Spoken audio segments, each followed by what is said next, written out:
Or tomorrow, sunshine, 60 degrees, Martin Luther King Jr. Day. We're going to see temperatures in the low 60s and mostly sunny skies. Look at that as we head toward Wednesday, Thursday, and Friday. Whoopsie. You're fired. Goodbye. Ouch. Good morning and welcome to the Opie and Anthony program on XM Satellite Radio. That was a year ago, obviously, that we played that clip for the first time. Wow, that went quickly. Yeah, that guy fucked up. Are they doing 2 of those a year now, Martin Luther King? Is that important? Because that seems like half a year ago. All right. Guy fucked up and he was out the door pretty much that afternoon. He have a new job, or is that it for him? Jimmy the Greek and his ass right to the grave.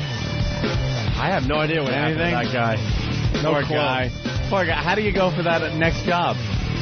What was your last employer? I was at W blah blah blah News. I was the weatherman over there. Okay, a reason for leaving that job? A little problem on air. What was that? I said Martin Luther Coon on Martin Luther King Day. All right, well we'll call you. And they never.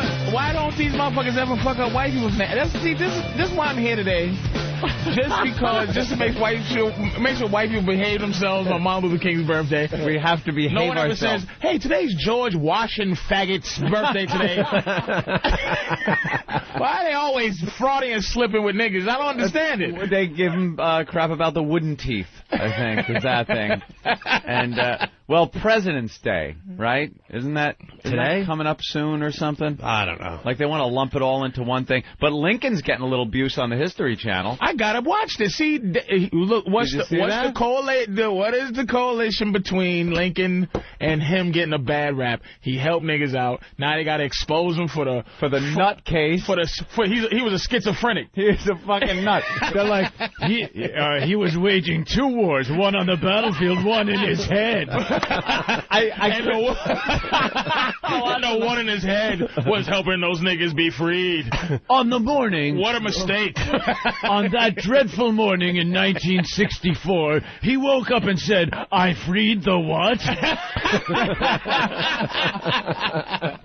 Lord, I'm glad he was crazy. Woo! I still be picking cotton. If that white man wasn't crazy. Of course he was crazy. Look what he did. Look what he did. He freed the slaves. Freed the slaves. Right at the peak of the slaves. Right when we needed them the most. Do you see why we don't like white people? Do you see? Let Lincoln be. How long has he been dead? How come you can't talk about George Washington used to fuck rabbits or something? Give us that first. Never did anything bad. You know what you should do to make it not fucked up? Just all the presidents. How many was it? 60 or some shit? I don't know. It's been a few. It's been a 40-something. 40, yeah, 40-something. Just do like a succession of specials of how fucked up they all were. Every single one of them. And just and the 16th week is Lincoln. You know what I mean? Just talk about Quincy Adams, but don't just say Lincoln was a crazy motherfucker. He freed the slaves. Do something else. Somebody else. Just for a second.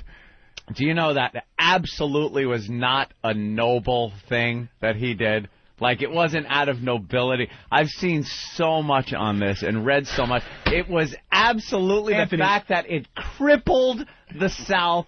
It crippled the South during a war against the South. And Lincoln decided that was a good war strategy. If there was no fucking war, do you think this asshole would have come out and said, free the slaves? Can you do me? Look, if you looked at it like that, it's like when you study Hitler, not to have my life destroyed. I have done a little dabbling in the study of Hitler. It's like you could say in his mind. Right.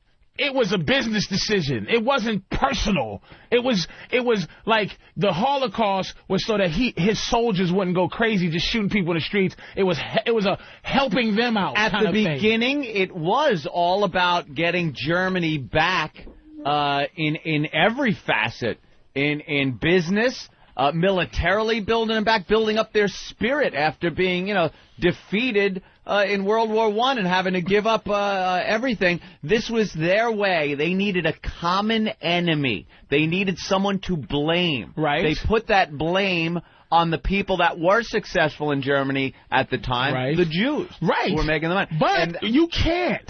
Like, imagine, okay, if we, out of context, right? Like, say somebody takes clips for this little rant you're doing about Hitler. Like, that has never happened.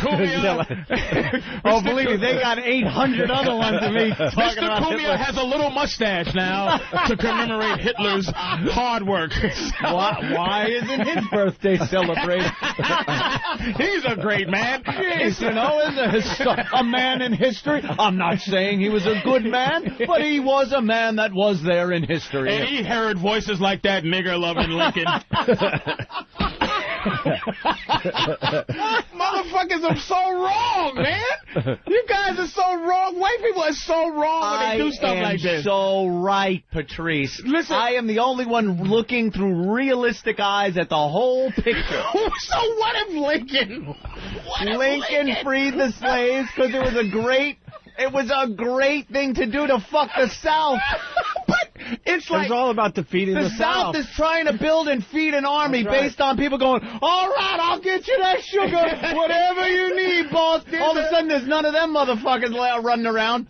Now, a good fighting man has to now provide for a family and worry about his fields and everything. There's a saying called impact versus intention, right? The impact of it was greater than the intention. He didn't know at the time. His intention wasn't shit, but he actually did the biggest humanitarian move in the history of the world. With ulterior motives. Other than Moses. The nobility of it was buried 10 layers down under his ulterior motives. Who cares? That's like if you come and you go, you know, sweetie, you know, you came by pulling my left ball, and I really, the intention was me not to come, but it's like we came. It was a noble. Who cares if it was noble?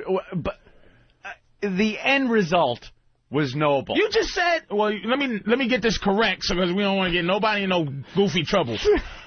That you could explain. And I was in England. I only learned about World War II correctly when I go to England. That's the only time I ever learned about World War II. Meaning, because it's a non-American viewpoint. You know what I mean? So Hitler, if you let somebody tell you, his mind, it was a noble. The reason that they had the Holocaust itself is because in the beginning, he used to just have his soldiers shoot people in the streets, and they would come back crazy, like, I can't do this. So they said, we need a better way to help our soldiers. More efficient way. And here's the fucking Holocaust. Right. So it's like, you can make a case that he was a decent motherfucker. Well, that's a little hot. That is a rough one. Because it's Hitler. But you don't make a case that Lincoln was cuckoo because he freed the slaves. Can you not do I'm not saying that. I never said that. I said that he might have been cuckoo, but the cuckoo part of it was a brilliant wartime strategy. Free the people that are working for nothing for the enemy. It's brilliant. Now, you take their workforce away. I'm not going to say slavery wouldn't have been over if the cotton gin didn't. I mean, the cotton gin effectively would end slavery at some point, I think. That racist machine. That stupid motherfucker. That stupid machine. Oh, and of course they got to put the word gin in the motherfucker. Oh, know how you like the gin and juice.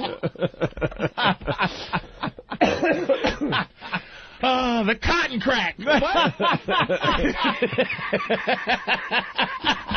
Well, happy Martin Luther King Day. Thank you. Regardless of how the goddamn Patrice O'Neill helping us out today, yes. I'm just here to make sure white people just keep us in check. Yeah, just don't abuse the man. You know something, Patrice? I appreciate it, because sometimes you're right. I do get out there a little bit, and I need to be reeled back. Just, that crazy Lincoln. Ooh, that man was crazy. Even though, I ain't gonna lie to you, I will expose something about the black community. We are not jerking off Lincoln. We really don't. Because black people really are into context. Yeah. And the fact is that it wasn't like, oh, we should free these people. Black people know that. But it is Lincoln, but we're not on that shit where it's like, no, you're not. He's our savior. He's our Moses and shit. We're not on that. So, I mean, I'm fucking around, but, you know. They had to do a little defending of Martin Luther King yesterday. I saw that going out on CNN. Plagiarism or something like that. Cheated on his wife a little bit. Yeah, every year, it seems another book comes out that points out his humanity. You know? Well, Jesus was supposed to be, you know, messing with hoes. You know what it was? He's too recent, Martin Luther King. There's too much easily accessible info. Jesus, you know, you can't go into the FBI fucking CIA files and go, what was this Christ? Get me Christ's file. Let's see what that fucker was up to. He was fucking healing lepers. What's the FBI guy? The notorious motherfucker FBI. Hoover? J. Edgar Hoover. J. Edgar Hoover. He probably had the Jesus file. Give me the Jesus file. I want to take a look at this curing the lepers and turning that fucking water into wine shit. I don't believe it. But MLK, there's a shitload of stuff on him. They were really looking at him. Oh, they really was. And there's accusations of a lot of womanizing, white womanizing, corruption, infighting with Jesse Jackson and other black leaders. So it's, I think it just shows him as more of a human. Then I think a lot of people like to put him up in this saintly. Well, this is all to make sure he doesn't get like Jesus status. Doesn't get Jesus that we got to chip away now. You know, so we don't walk around with chains with like of him on a balcony laying down on the ground and shit. It's like, you know, what's up, dog? Like Christ on the cross. Yeah, a diamond Martin Luther King balcony. A balcony. That's just to make fucking chain to make out what it is. Yo, I need an iced out balcony, nigga, just to, you know. You can walk around with the littlest, tiniest cross and everyone will know you're fucking Christian or Catholic or something. But you need a big thing for the detail of that balcony, them cradling MLK, people pointing. James Earl Ray in the bushes. This is a big ass. This is the iced out Martin Luther King murder scene, yo. You got a big fucking stage set on your chest. Iced out murder scene. So that's just to make sure no one gets Jesus status anymore. Yeah. That's what that is. No one. Yeah. He's the closest, I think, other than unbelievably, you know, there's this dude Martin Luther. Without the King, right? That I never even knew existed till 2000 when they did the top 200 people of the millennium or the last 2,000 years. Yeah. And they go number 3, Martin Luther. I'm like, wow, that's cool, but where's the King? They just left the King off. Fuck it. It's some white guy. I've never heard of Martin Luther until 2000. Wasn't he like the Protestant guy? He invented you know, pro that whatever. But it's like I think he's the closest to since then to get that kind of status. But Martin Luther King, they're gonna make sure that he's not gonna get like Jesus status. Now they got to keep undermining him a little bit. They got to, because 1,000 years from now, it's like, oh wow, he really is. Black people's plight is really like the Jews in Moses' time during the slavery. And they don't want us to change that into that. You ain't toting no fucking block up to the top of a pyramid. Who gives a shit? They built the pyramids for half a week. It was half a week. Yeah, you talk about some fucking... We didn't tote no fucking... You talk about some fucking slavery, my friend. That was slavery. According to Charlton Heston's movie, from what I watched. Right. Was that Ben-Hur or the Moses one? It was the Moses one. All right. Now, 10 Commandments. Edward G. Robinson. Stop, Jew. Stop. See? Mother Jews. It's curtains for you, Jews. Curtains, see? All they did... Tote that box. Lift that belt. Edward G. Robinson made him stomp the grass and water and mud. Bricks without grass. Yul Brynner was a tough motherfucker. Yul Brynner just made sure that Edward G. Robinson was doing shit right. Charlton and then they just pushed. They pulled bricks. That wasn't that's all they did. According to that movie, to me, that wasn't as bad as tote that bars, lift that bell. But that picking cotton all day in the sun. On so much longer. Maybe the Egyptian sun was a little hotter than South Carolina's sun. But that's about it. And I defy you to find a house nigger back in those days either. Yeah, no, you did. There were like eunuchs or something. They were house. What Egyptians? House my friend. My friend. Yeah, my friend. My friend. My friend, you come in, please. my friend. Cook the pita bread, my friend. That's where the origin of my friend came from. Was back in Egypt. My friend, no, please, my friend, don't. My friend, don't. And I just think that that's a good question. Who had the hardest slavery? Who had the hardest slavery? I would say, I don't know how long slavery went on for the pharaohs. It couldn't have took 400 years to build those pyramids. I think they were enslaved for upwards of probably 1,000 years. I think it was a long-ass slavery that went on there to build those fucking At least they had one job to do. Just build ornamentary. When you get this done, we'll let you go. We need some pyramids. We need a sphinx. We need a fucking tribute to Ra over here. I need the sun god motherfucker built over here. As soon as you guys complete, you go home. Who was in charge of the nose on this motherfucking fell? You call that a nose? You call that shit a nose? It fell right off. We didn't have the straw for the bricks. Edward G. Robinson was very greedy with us. Now build bricks without straw. See? Muggsy, gotta make sure the slaves are working.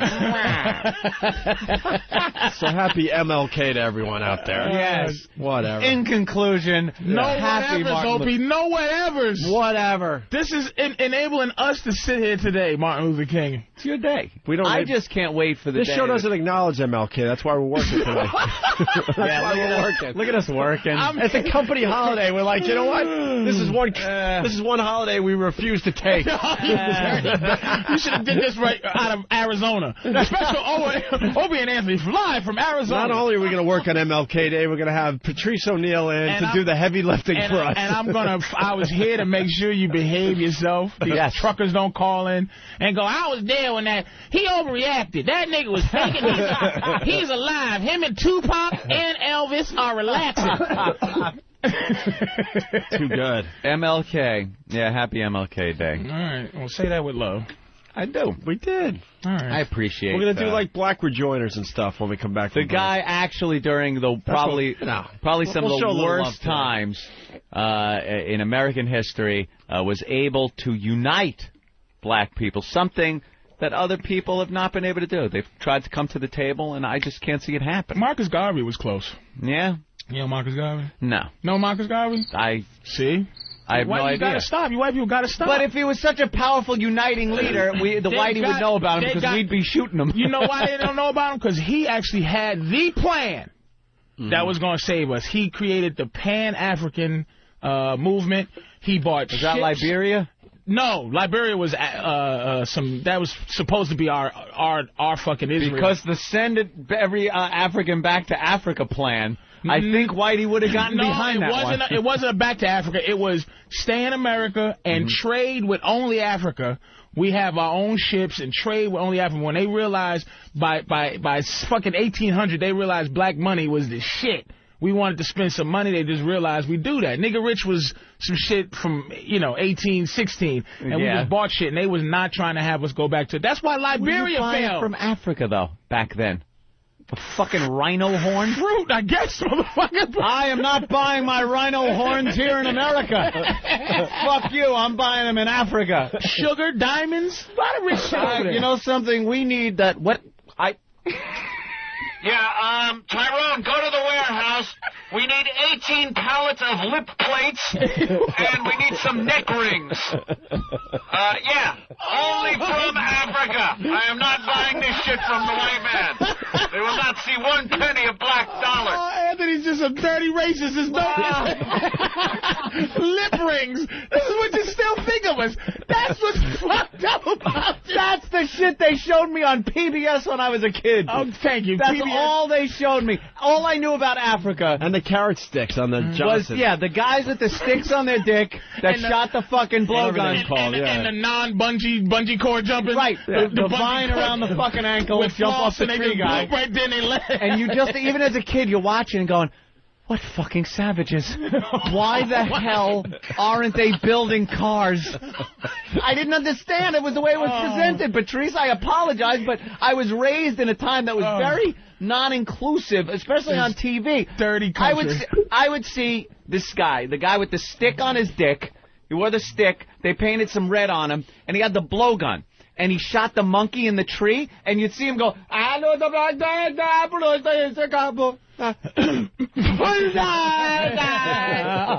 the monkey fell out of the tree, and he tied the monkey's tail around the head and carried it like a purse or something back to the camp.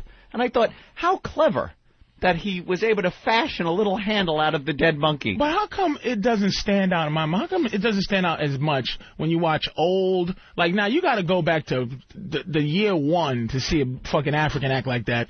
Now... in the 1700s, 1600s, I never get this kind of viewpoint when I watch these crackers in England and walking around with the dirty hair. Y'all ain't good then. White wigs, rats and shit walking around. White powder with the girls putting the mole on their face. Throwing shit out the window. hey, love. Bring out your dead. Bring out your dead. Bing, bing. Bing, bing. You know something? You're right. How come white people just they don't have a stigma for being the savages that they are? Why? That is, you bring up a great point, and I have no fucking argument for it. Why? I would be happy if they, just give it, We're seeing like 1800s footage of Africa, and that's the newest shit they could show us. Yeah, it's the King Kong shit. Those niggas from King Kong. Look at them. Look at these worshiping a damn dirty monkey. Get your hands off me, you damn dirty nigga. That's what white man of the future. White people have turned into gorillas, actual gorillas. We don't get a break. And we show spaceships. I go to Discovery Channel and see what Whitey's doing. Whitey's and it's flying. building fucking spaceships and discovering shit and new inventions. And then it's like, here in deepest, darkest Africa, we have the bushman of the Kalahari wearing nothing but a loincloth, trying to feed his village. Scared of lighters. He's the god now. He's like, I have a lighter, you ignorant colors. I traded this pair of sneakers for the entire village. We was all just getting ready to stab him with a spear till he pulled out the click-clack shit. Click-clack, click. Till he pulled out the paddle with the ball that bounces back and forth. Was there like a prioritized list of shit to pull out? Like, first the click-clack shit, I would think first. If they ain't buying the click-clack shit, you go for the mirror. Look at you. This makes him think I've stolen his image and his soul. Yes, he should go for this. I think fire's like last. Then he touches his face. Turns to the medicine man for approval. The medicine man nods. Everything's cool. Really, Mr. Genius White Man? I didn't see that nigga face when I went down to the lake to get a drink. You fucking cocksuckers. Yeah, there's always choppy water down at the lake. There's a big black fish in the water. He wriggles the water and the face wiggles. Ooga booga. You motherfuckers. Ooga booga. Ooga booga. We brought mirrors and his scandals on. Dirty motherfucker. Patrice, I gotta apologize. I am pretty much a victim. I'm a victim of what's out there. Just apologize for once. Just say that you love us. That's all we want. I love you, but I have no clue what you're about because I only watch shows that are so goddamn racist. And now they're going to take the one nigga love that was associated us with as real heavy and turn him into a nutcase. Yeah. Honest Dave. Oh, I think the graphics was like a little cuckoo coming out of his head. I'm Lincoln. Cuckoo. You know, they're probably going to tell everybody that no one wore hats like that back then. It was just him. Imagine how ridiculous you look if just you walked around with that fucking stovepipe hat. There's a little-known fact about Abe Lincoln. He was the only one wearing that fucking thing. He used to point and laugh. They compare him to Hitler. Notice that? Hitler, the only one with that mustache? Lincoln, the only one with that hair. Oh, there you go. Lincoln told John Wilkes Booth, just shoot me in the head, because I hate this ugly bitch sitting next to me. He committed assisted suicide. God bless that Wilkes Booth. Wonderful chap. All right. Good man. We're going to take our first break. All righty. How are you, Opie? I'm just going to be hanging today. Yeah. I'm Everyone's commenting on Pal Talk that you have your sick hat on. Oh, my God, do your I? Your sick hat. I'm a lot better than last week, but I'm still... well, obviously. I'm still like 7... I don't know. I'm about 70, 75%. Yeah. Almost back up to speed. You sound good, your voice. Every fucking year, I'm like... I was telling Patrice in the office, I get the flu every fucking year now, and every year around late September, I'm like, I got to get that flu shot and just fucking get it over with. So Didn't you get one this year? No. Oh, you didn't? I blew it off. Yeah, you're the kind of guy that just needs that flu shot. Yeah, because I get hit with this every fucking year now. And last year, I played through. I played with it. It's best you don't take that flu shot, man. Your immune system is... I played with it last year, but this year I got hit hard, and I was like, fuck that. Maybe you should go to BJ's and get that 75-gallon drum of blueberries, you fucking Captain Healthy. This motherfucker. Patrice just railed him this morning. Granola sandwich, please, made out of... I knew I was on home. whole wheat bread, and... I knew I was home. I come into the office, and instead of getting a little sympathy from everyone, I was like, bam, just getting the shit kicked out of me. Yeah, because people don't know. Opie comes in here. I've never seen anybody eat like him before. First of all, before he comes in here, he didn't take a cab or drive and have dropped off in front of the building. What, today? The motherfucker rollerblades. Oh, no, not today. No, not today, Yeah. but he rollerblades to work every day from the Upper West Side. So you're Which is moving, at least 30 blocks away. You're getting some exercise, and then it's a whole day worth of grazing on healthy stuff, which is nothing. There is absolutely nothing wrong with that. But here's the problem: I'm still rollerblading. Yeah, not today, obviously. 15 not degree anytime weather. soon. I'm taking at least a week or two off. There was some cold fucking days where you came in here with your blades in your hand. It was like under 20 degrees, and I was rollerblading still. I'm not saying eating healthy is bad, but dude, I eat pork a lot, like, you know, and it's like, I'm not that well, but I don't get sick, like. Yeah. Like, I don't get sick like that, man. But I work out hard and all that, so I'm always knocking down my immune system. I'm stupid. Why is being healthy destroy the thing that keeps you healthy? I don't know, man. You know what? You gotta open your back. You gotta open your body up to shit in order for it to know how to fight the shit. You gotta get expose yourself to some nastiness. He has no practice. His body has no practice in fighting. Right. You know what I mean? When you're eating fucking yodels, ringdings, and nastiness, your body has to fight that shit. So it's got to build up a little battle plan. Steve-O was on our show, and he said that when he goes to these other countries, he drinks the water to build up his immune system. Yeah. Smart. You can throw up once or twice, but then after that, it's like... But it was better than staying home. Holy shit, there's nothing on fucking TV. No. If I knew I was going to have a week off, I'd have gone somewhere. I'm like, I'll catch up on TV and this and that. Oh, my God. There's nothing to catch up Thank God for celeb-reality is all I have to say. Is that it? Thank God for celeb-reality. DVR marathon? Celebrity Fit Club. The Flavor Flav show. We'll get into it after the break. Is my favorite show on TV. And then, of course, we're sitting with someone that has a hit show now. Yes. Patrice O'Neill, who's doing this web show. Web Stuff 20. I don't know. Web Junk 20. Web Junk 20 on VH1. You got to check it out. It's great. And it's a lot of the clips we play on our show. So. Yeah, that and a lot of the videos you get emailed to you and shit and just go, what the fuck? I watched one last night. It was pretty funny. It was a game of Counter-Strike. Some guy was obviously recording him playing Counter-Strike. But all he would do, and this thing went on for about 10 minutes, and I watched the whole thing laughing my balls off. All he would do is go to this crucial junction point in the game at the top of a ladder and sit there so other people on his team couldn't get past. And it's all voice, the guys at the headsets, and it's some kid whining, "Move! Would you fucking move? I'm gonna get killed here! Come on, you asshole! Fucking move!" And all the guy would do is send out the automated key that you can press that goes, Negative. Negative.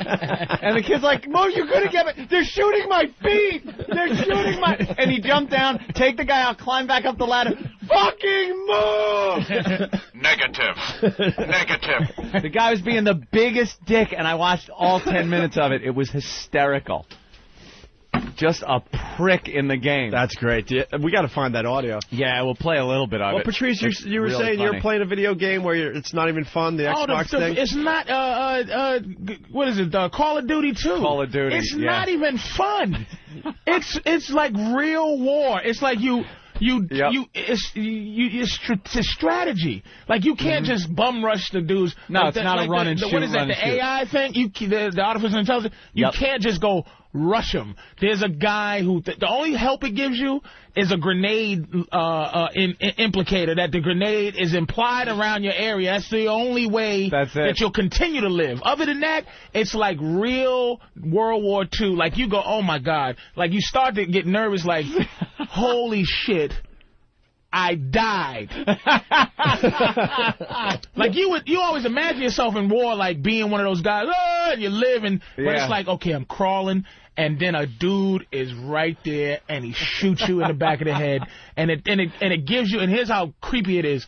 It wiggles, it says, you died, and then it gives you a quote for some fucking war guy. Yeah. War is crazy shit, Alexander the Great. You know, I never learned that quote from that guy. You know? War is some crazy shit. It's not fun. Yeah. It's war. It's very realistic as far as the enemy AI goes. It's not like the old days. You're right. The older games, you could run in, run and shoot, run and shoot, run and shoot. Now it's about, I got to do a pincer maneuver. We have to outflank this guy. And, yeah, the guys are right there. They take cover now when you shoot at them. Some Rambo shit. The old school was Rambo. Yep.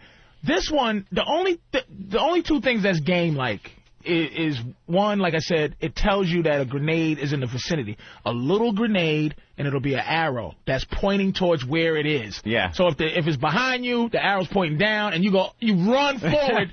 And if you run forward, those motherfuckers shoot you as you're trying to run from the grenade. So you can picture yourself going, oh, grenade, and then run, and then and they shoot and you die. And then it's time for another quote. Another quote. I'm not going to do this ever in my life.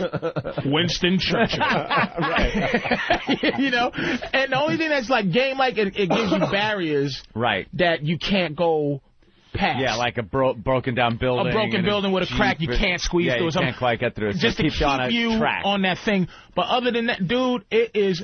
And then the illest thing about the game, okay, two or three of you, you always got 2 or 3 friends. Yeah. You're in an abandoned building, and it says, okay, hold down this building until such comes. And usually in those old school games, you just pick them all, blah, blah. These motherfuckers, dude, you hear, like hundreds of guys, and you see them running over the hillside at you, and you're like, oh my God, you just go, I turned it off. Like I said, you know what, this is not even fun. This is like real, it's stressing me out. Yeah. You know, but it's unbelievable. It's an unbelievable game to exist. Yep. But it's not that great of fun, man. It's not. It's really not. They're getting amazing. And they're only going to get better. You've been through a part of the game where you got to walk through, and it's old busted down buildings and shit, and it's nothing but snipers that you can't see. You're walking, you're taking cover and everything, and all of a sudden, and you're getting hit. You're trying to take cover. You're getting hit from the back, and you look around. You pop up for a quick look. Because you're getting shot, you can't see shit. There's snipers everywhere. It's and then your sniper. This is the thing. It's just like, I don't want to play a real game. Like the basketball and all that shit. It's like, I don't need to see this motherfucker sweat or his drawers get wet or whatever. But on the war game, the sniper mode, it's not just like, sniper is your favorite gun. Yep. In any game is the sniper gun. Ready? Not this shit. You shake. What? The shit goes up and down. Yeah. So you gotta push the stop being nervous button. Yeah, there's a stop breathing button. And then you go, all right. Yeah, and if you miss, the motherfucker knows you shot at him and then runs. And you know he's coming to find you now too. I love it. And he's coming to get. They find your. They say it came from there. Yep. They'll go tell the AI go say it came from that building over there. You gotta move around to the other end, and then there's no pop. Nope. You gotta okay. Remember Barry Pepper from Saving Private Ryan, and he just, God, Lord, heaven, Lord is my Jesus, shepherd. Lord, my shepherd. Bow, okay, Lord, please, Jesus, oh, come on, baby, you got, and then the tank goes, he's over there. Yeah. Oh shit, Run. Blows his ass right out of the tower. It's unbelievable, man. It's unbelievable. I don't even want to hype up the game that much. But it's like, it really says, oh, my God, I would have died many times. Yeah, the old games didn't do that. These ones, they're really starting to immerse you in the game. It gives you true immersion. There was one I played a while back. I think it was a Call of Duty one, where you're in the amphibious vehicles and the boats pulling up to Normandy, the beaches of Normandy. That's Medal of Honor. Medal of Honor, D-Day. Oh, yeah. So you're in the boat. You look around at your fellow soldiers, and there's like the guy just sitting there, kind of smoking, and you look around, and there's a scared shit guy who's just sitting there shaking, like with the most frightened look on his face. So you pop up to take a look. Right when you take a look, there's another boat next to you, just gets hit by a shell, and bodies go flying. And you're like, wow, this is some fucked up shit, and I'm not even on the beach yet. You hit the beach, the door comes down, you run out, everyone next to you is just getting mowed down. You got to take cover. You take cover. There's a guy, like, just freaking out. There's limbs blown off, people yelling for medics. And you're like, this is a fucking game. This is a game of something real motherfuckers had to do. And no practice. No. The game I'm playing, they had the beginning teach you the buttons. The tutorial, whatever, yeah. And this guy goes, duck, press control. But this game, the dude goes, in the game, there's a voice that goes, you actually fight as you're training, and the guy goes, man, I thought this was training, man. Oh, shit. I thought this was training. And you could get killed during the training. That's how fucking crazy this shit is, man. It's just amazing. And you can understand, it's like going off to war, the practice is... Death is your practice. Yeah. You there. And there's no, hold on, there's no up, down, square. There's no Let me make a good mental note of why this guy's head is blown off and learn from that, Yeah, no God mode. There's no mistakes, man. Sergeant, cheat codes, please. Can we please have the cheat codes, Sergeant? I'd like to rush that bunker and not get any injuries and have unlimited ammo. Private Johnson, go to GameFAQs.com and put... Boys, I'm going to be teaching you something you're really going to need to know out here on the battlefield. Triangle, X, square, X, triangle, X, square, triangle. This will get you through this battle. Oh, thanks, Sarge. Could have used that last time we went out. Oh, my God, dude. I don't know how it's just amazing, these games, man. Yeah. And like Up said, they're only getting better every year. Every single year. You go back, because sometimes I'll pop in a game from 5 years ago and take a look and, play a little bit and go, wow, they've just fucking, you don't notice until you look back 5 years or just so how far they've come. On some nostalgia shit. Yeah. Like, and, I got the one that's, arcade hits, Yeah. Oh, wow. And you go, I try to get into Missile Command. This boring shit. Remember when you would pour Yeah. your entire fucking allowance worth of change or your pay or whatever into that machine to play Missile Command? Missile Command. I tried to play Defender. Yeah. All this. I tried to. They tried to new up Defender. The 3D Defender. Oh, great. And you just go, this stinks. Do you know I just played a game that actually scared me? You know what I'm saying? Yeah.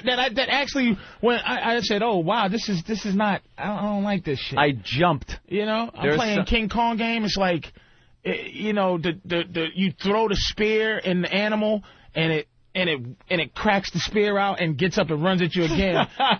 And if you don't hit it in the face, it kills you. Yeah. And you go, this is not fucking fun. Give me a blue dot to eat to make this motherfucker so I can chase him. Waka, waka, waka, waka. All right, I'm Pinky. I can go get him now. That shit is over those days. But these games, dude, it's like they're not fun. I'm playing basketball, and I'm going, it's nothing. Xbox 360 is it's only the graphics. NBA 2K6 plays exactly like the one on the regular Xbox, except for it's a lot. I'm like, wait, is this guy gradually Is his ass sweating? Is that what I paid for? This sweaty ass? Sweaty ass feature. Can you turn that off in the graphics? I'm sorry, your machine will not allow for sweaty ass effect. Please turn down your settings. It's like, am I watching this guy like actually miss free throws like he really does? Like, and it's like a new free throw feature where like. You know, before it used to be like, okay, you hold 2 buttons and then something has to line up, then you let it go. Now it's like the way they have the sticks, you got to move your hand like the motion that he would shoot. Oh, and if you don't get, the worse he is, the more precise your motion has to be exact with his hand. And it's like, this is not fun. Like, this is not fun. They have done a great job of figuring out how to interpret your movements with a mouse and a keyboard or a controller on an Xbox into games like basketball and golf, things like that, where it makes sense because you think, how am I going to swing a fucking golf club with a keyboard and a mouse? But they figured it out and really got like where finesse matters and, you know, little fuck-ups really magnify on a golf course, you know, just like they do when you're swinging a club. That's what I played all week, the Tiger Woods, actually. Did you? Tiger Woods. Is that good? What a great fucking golf game that is. Well, I'm all about the PSP now, so I can still watch TV and just sit there while the You stayed into it? What? You stayed into it, the PSP? Yeah, I like the PSP. Because you could lay on a couch and play, and you could still watch TV and do whatever you want to do. You know? Graphics are great on it. It's amazing. I mean, obviously the graphics are better on the computer and the TV, but it's really, it's right there, and actually. they're committed. Yeah. They're committed to that thing because they got movies out for that. Yeah. That's like the whole section. I committed to the Tiger Woods game while I was out sick last week. And just like Anthony was saying, if you don't have the rhythm of that thing down... What a fucking pain in the ass. It's amazing, this shit. It's just... I love it. But I guess the Xbox is only, you know, it's just like, oh, you can see the gleam in his eye. And then it moves exactly like the NBA. So you're like, okay, where's the speed up? No, ain't no speed up. You know, there's general manager mode where it's like you make trades. And I go, okay, you know what? I'm going to put Kevin Garnett on Cleveland, and they go, will not accept trade the salary cap. I said, who the fuck is playing this shit? Salary cap, fuck the salary cap, motherfucker. I said, nigga, I want Kevin Garnett to play with LeBron James. We will not. And that's why there's no black GMs in the NBA. Nigga don't know a salary caps. a white feature takes over. I'll do this. Don't worry. You got to go into black mode. You can buy a new hat. A new hat that you put on. You plug into it and they pat you on the head like, I got this. Don't worry. I got it. I got this. Don't worry hat. Sit back. My fucking game. I should be able to do whatever I want. It's like, this is a game. That's funny, man. It's funny you say that because with the Tiger Woods, you know, I just want to play the stupid golf game. I'm sick on the couch.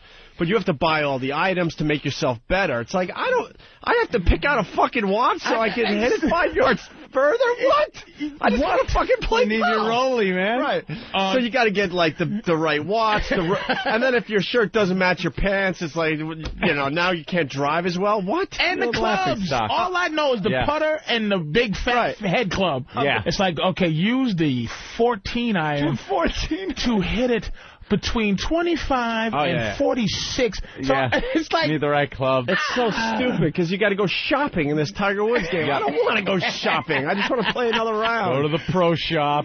Cough up some phlegm, play around, and fucking sleep a little bit. Now I'm shopping. You can buy rings and watches. And it's because you won your last game. You have to get the right sunglasses. And then, well, if you got the Nike stuff in your bag, you want the Oakley sunglasses because then you make more money if you win a tournament from sponsorships. It's like, I just want to fucking play. And you play better with the, you know, you got the Wilson cleats, but you know what? You ain't good enough, so you got to buy Johnny's you're not good enough one cleat sneakers, and you know, your dig is not as good as if you buy. Exactly, man. Keeps you playing. It keeps you playing the game. It's like an addiction. They want you to have to reach the next level, the next tier, the next plateau. Unbelievable. So you gotta keep playing. That has to interfere with the exercise of. That has to interfere. Like, why play real? Like, why be real? You know, these things are so real. It's like, why even? Why bother? Well, that seems to be a problem that's perking up. They had some kid over the weekend. I read a story on Drudge that he had this chronic head shaking. His head would just fucking shake. This little kid, like 9 years old or 11 or something like that. And mother took him to the doctor, and doctor asked what his daily activities were, and apparently 8 hours a day was playing video games. So he said, have him stop playing the video games, and his head stopped shaking. He actually got a physical fucking ailment from staring at these games and playing. Wow. His head would shake. Oh, my God. Let's say hi to Brian in North Carolina. Brian, what's up? Hey, man, what's going on? Hey, Brian. Hey, man. Calling about the game Fear. I don't know, going back Fear? to the game companies, they're really just looking to scare the fuck out of people. I'm telling you right now, the game, I played the demo of it, and there's just parts that, you know, they sit there and have these creepy little fuckers coming out at you. And yeah. I don't know, I had to shut the damn thing off. Fear is a scary-ass game. The gameplay itself, the only bad thing about it is the levels are pretty repetitive. You like, if you play one level, you've played them all. Pretty much. But scary shit. You're walking around these old creepy, and they've gotten the music into it, where, you know, you'll walk through a door and hear, what the fuck's going to happen? The hallway starts stretching out a little bit, like they get these special effects going. You walk to the end of the door, open it, and you'll hear like, and this girl will just be standing there when you turn around. You'll hear a sound, because it's all stereo. So you hear a sound to your right, you turn your character right, and this creepy girl, you're dead. Like a It scares the shit out of you, and then she breaks apart into this black powder. And then it's like you're playing it. Yeah. You just go, okay, I can't even really watch. Like, Doom 3 has a character they created. It's called the Baby Worm. And it's a worm with a baby's face, and it makes that and it goes. I can't. Let me try to get. I don't want to blow the mic out. It goes. Oh shit! Baby worm. It's a fake cry, and then it's just a horrible scream, and they're little bugs, so you're shooting baby face bugs that you have to kill, you know what I mean? And it's flashlights, and it's just a little dark. It's just, you go, what? This is not fun. Like, I remember Asteroids, it was like, all right, the dopest thing to do for Asteroids was to push turbo, push the rocket button and see how many times you can fly through the mud. Oh, yeah. Before you get nailed. Uh-oh, here go the little ship. I got the little ship, motherfucker. Yeah, I'm good. Now it's no scores. The games don't even have like a health meter. You don't have to pick up health packs anymore, because in real Vietnam or wherever the fuck, they didn't have health packs. No health? What, no fucking health packs? Some VC shoots you, you're dead. You're dead. There was one game I played where, there was a medic. You had to keep the medic alive because that nigga had the health. Right. So it's like you get shot once in the arm, you got to heal yourself because you're bleeding. So you got to go get the medic. Go to the medic. Keep him alive. And it's just like, why? Why? Why? Are you fucking joking? And they don't have, whoever's in charge of this shit out there for these games, please, can every game have a cheat code so I can have fun playing the fucking game? Can Halo get one, please? Can these games get a goddamn cheat code? I'm against the cheat code. You don't cheat code? I will sit there and toil through a game to get through it. You really, instead of cheat. You really are relentless. I can't cheat. I can't punch in the cheat codes for the games. I got to get through them. That's why I like every game to have a fucking save. At any point you want, not when you reach a checkpoint, then you get fucking save. I want to save it every day. Once I've saved 2 seconds after the last save sometimes. You get through a real difficult part of the game, boom, save. I did it once. I don't want to have to go through it 10 times. I did it. I got through that part. Why should I, if I get shot like fucking 10 minutes later, do I have to now run through this part of the game again? Well, that's a prerequisite now. They have all games you could just stop. There are some games, though, you got to reach a checkpoint before you're able to save it. Or you get 3 saves max per segment of game. Right. Fuck that. I want to save everything. I just jumped over the fucking crevice and made it. I just jumped over a log save. Yeah, save. I just shot the guy that was around this corner, save. I want him coming back and shooting me in the back like a Saving Private fucking Ryan. Everyone dies in my fucking games. I just jumped over a log save. Oh, I don't care if some Nazi is sitting there going, with his hands behind his head. Boom! Dead. Save. That fucker ain't coming back. I'm never, ever seeing him in the game again. And they got games like that. It's moral code, like your morale. You can choose your destiny. Yeah. Shoot the German in his head. Right. Or let him go because maybe he's a good guy. And it changes you for the rest of the game. It changes your path. Whole life. Yeah. I shoot him in the fucking head. All the time. You got it. Let's go to Mike on Long Island. Mike, what's up? What's up, boys? Hey, I was playing Resident Evil Outbreak, and the next night I had nightmares. I was at the level where you're fighting a leech man. So the next night I'm sleeping in bed. About 3 o'clock in the morning, I spring out of bed, start yelling, leeches! Leeches! I have leeches all over my body. My wife wakes up. It looks like I'm throwing them off my body. She's like, what the fuck is wrong with you? Then I lay back and go back to sleep. Funniest thing ever. Dude, Anthony, you're totally right. They make these games so scary. They're so scary now. The first game I ever played that was petrifying like that was Half-Life. It's called Half-Life. And it had a great story for the time, and this is like maybe 96 or no, 98 maybe. Half-Life was, yeah. The graphics were fantastic, gameplay, AI, everything. For that time, it was the game. It made Game of the Year in every friggin' magazine. I love the game.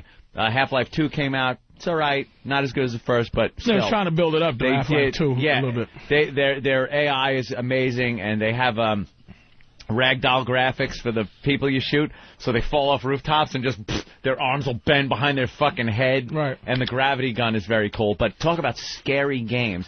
That game, you'd be walking through these ductworks, through the ductwork, and these things called head crabs come out of nowhere and just go and latch onto your face. And you gotta beat them with crowbars and shit just to get rid of them. Petrifying game. Another one was called Deus Ex. I heard of that. That was a good game, the original, not the second one. That didn't get no props, though. Nah, it had a lot of flaws, but it was scary. It was scary in a more of a sci-fi way. I had to get through. I physically jumped out of my chair. I came through this ductwork to a vent into a storage room. So I popped the vent out. I look to my left, there's nothing there. I look to my right, there's this big 2-legged RoboCop machine that just goes and looks at you and starts shooting. I didn't expect it so much, I fell out of my chair. Fell out. I don't like being afraid of these shit out of me. I mean, I would think the granddaddy, somebody could be wrong, but I would think the granddaddy of fear was Resident Evil. Yeah. And that just... You play the Silent Hill games? I couldn't get through Silent Hill. The thing on Resident Evil that got me, the first one, and the other one scared me too, the one with the guy, what's the fucking monster? The creation they made in the last movie, and he just would be like... Umbrellas. Oh, yeah. That guy's the Umbrella Corp. The Umbrella Corp. But I was walking through the goddamn hallway, and my lights were off. I was chilling out, Resident Evil, and the evil dogs jumped through the fucking window, and my body wouldn't allow me to push whatever button I needed to push, and I didn't. I said, this is not... Why am I playing this? There's no way you should be afraid to play a fucking game. Yeah. And it just was scary. You know what I mean? And it's just nowadays, dude, I heard this thing Condemned. Bobby was telling me Condemned. He's like, dude, he's calling me, like it's a real murder. Yeah. Dude, and you're walking with a flashlight and these crackhead dude things. Yeah, Bobby's really into this shit. I'm like, man, I don't need that shit, man. I'm getting pissed off at this war game. I'm like, give me commandos, where I just run and there's something glowing on the ground and I pick it up it's a super-duper head-blowing-up gun. You know what I'm saying? All right, baby. And you just pick it up. Come and get me. Give me the super-duper. Give me this crazy gun. I'm going to find myself a big rock and hang out for a while. You know?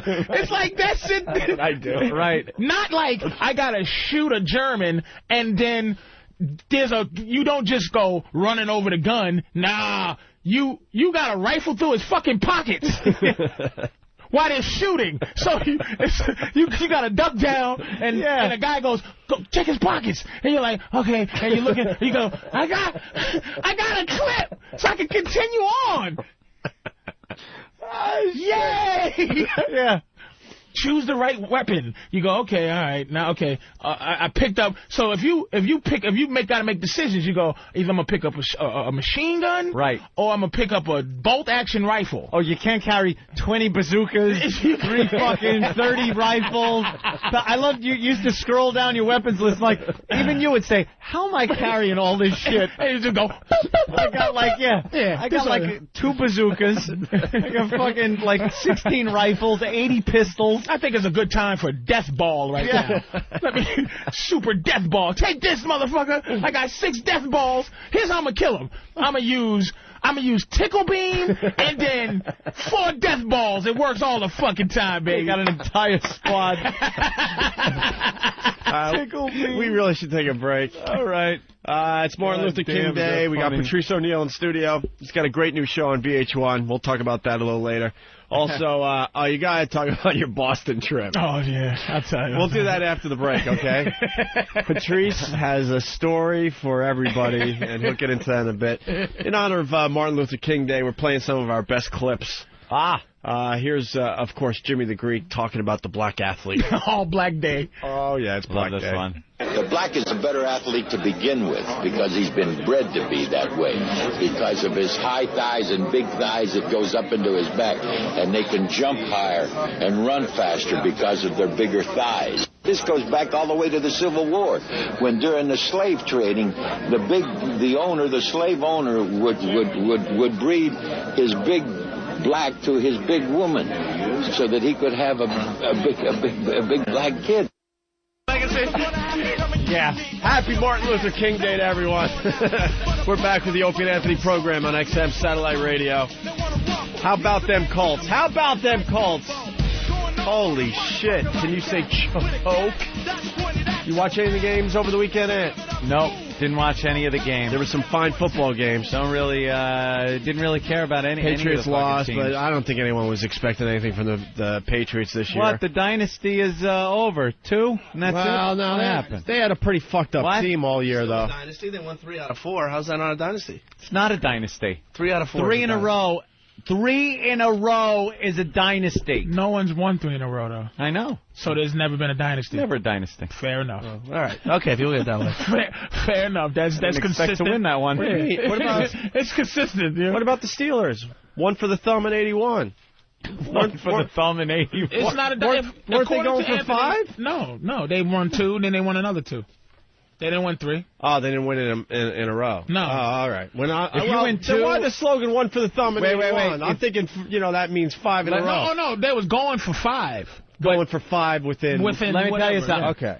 Did they win 2, lost 1, and then won 2 more? No, I think they. What did they go? 70. Someone get the Super Bowl winners up. They there. won 4 out of how many? They won 2. Now it was with all the same players, so it couldn't have been that far right difference. And I think maybe the Cowboys won 1 in the middle there. If that was 4 out of 5 years, then 79, 80, and then I think they won in 76, 77. I think. All right, we're gonna find out in seconds here. But the Pats weren't supposed to do anything. Their team was pretty beat up. I mean, Colts choked. Yeah, but how about how many bad calls there were all weekend? The NFL refs made so many bad calls. Oh, no, in every game. I'm not just saying. The Asante Samuels call was terrible, but that Pittsburgh call yesterday was pathetic. See Boomer just trashed the NFL. And I'm glad he did, too, man. What's his name? Did he grab their head and fart in their face? Yeah, when they were trying to eat. It was a good play by one of these new, everybody's Samoan now. When the fuck did Samoans and fucking Jimmy Snookers become the greatest Troy Fala Mahala Hala? with tribal shit. You're so right. Where the fuck did they come from, man? This pool of Parisian. Where the fuck? These Polynesian motherfuckers because with hair down to their ass. They got it. Fucking hafu alahama halamala. It's gonna attempt this kick, right? Oh fuck, Scott from Utah, what's up? Hey man, I want to mess around with Ben here for a minute. Hey Ben. What? Hey, I'm the one that emailed you Saturday night. You're right. I ain't got nothing better to do than to mess with you while you're drunk after watching the football game. Thanks to all you nice listeners that did that. Yeah. Right on. Broncos, punching out. All right, yeah, that's all right. They're going to lose next week. Pittsburgh's going to kill them. So there were a lot of Broncos fans hoping Pittsburgh won.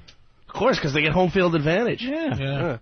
But the good old Colts choke again. Well, the NFL wanted the Colts to go to the Super Bowl. It's a great story. There's nobody I'm against right now. I don't mind if any of these Steelers going to win it all, right? I would love for the Steelers to win because just to see Jerome Bettis, the bus. I fucking love that. That could have been his last play of his career yesterday. Can you fucking fumbles the you know ball? What? You just go. There's a God, and there was a God twice in that. It's like, oh my God, he fumbled Tony Dungy.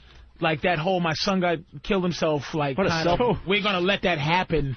God's gonna say you got to get this guy.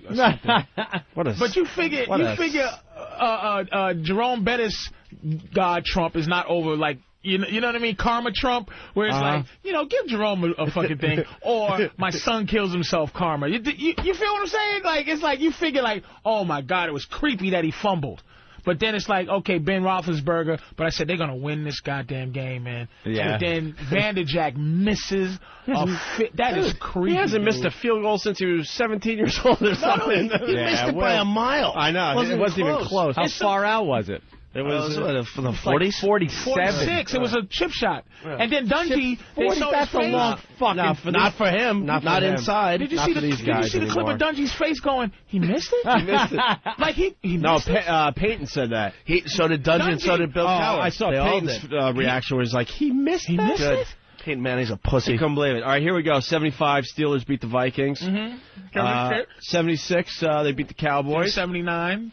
77, Rams. It was the Raiders. And then 79, over the Vikings. Rams. 78, it was the Cowboys over the Broncos. And then 79, Steelers over the Cowboys. I thought you were just talking about Pittsburgh. And then Steelers. Yeah, but they missed 2 years in a row there. They won 2, lost 2, won 2. I would say that's a dynasty, dude. I mean, for football... there's a few dynasties. There's San Francisco, there's Green Bay, there's now the Patriots are in there.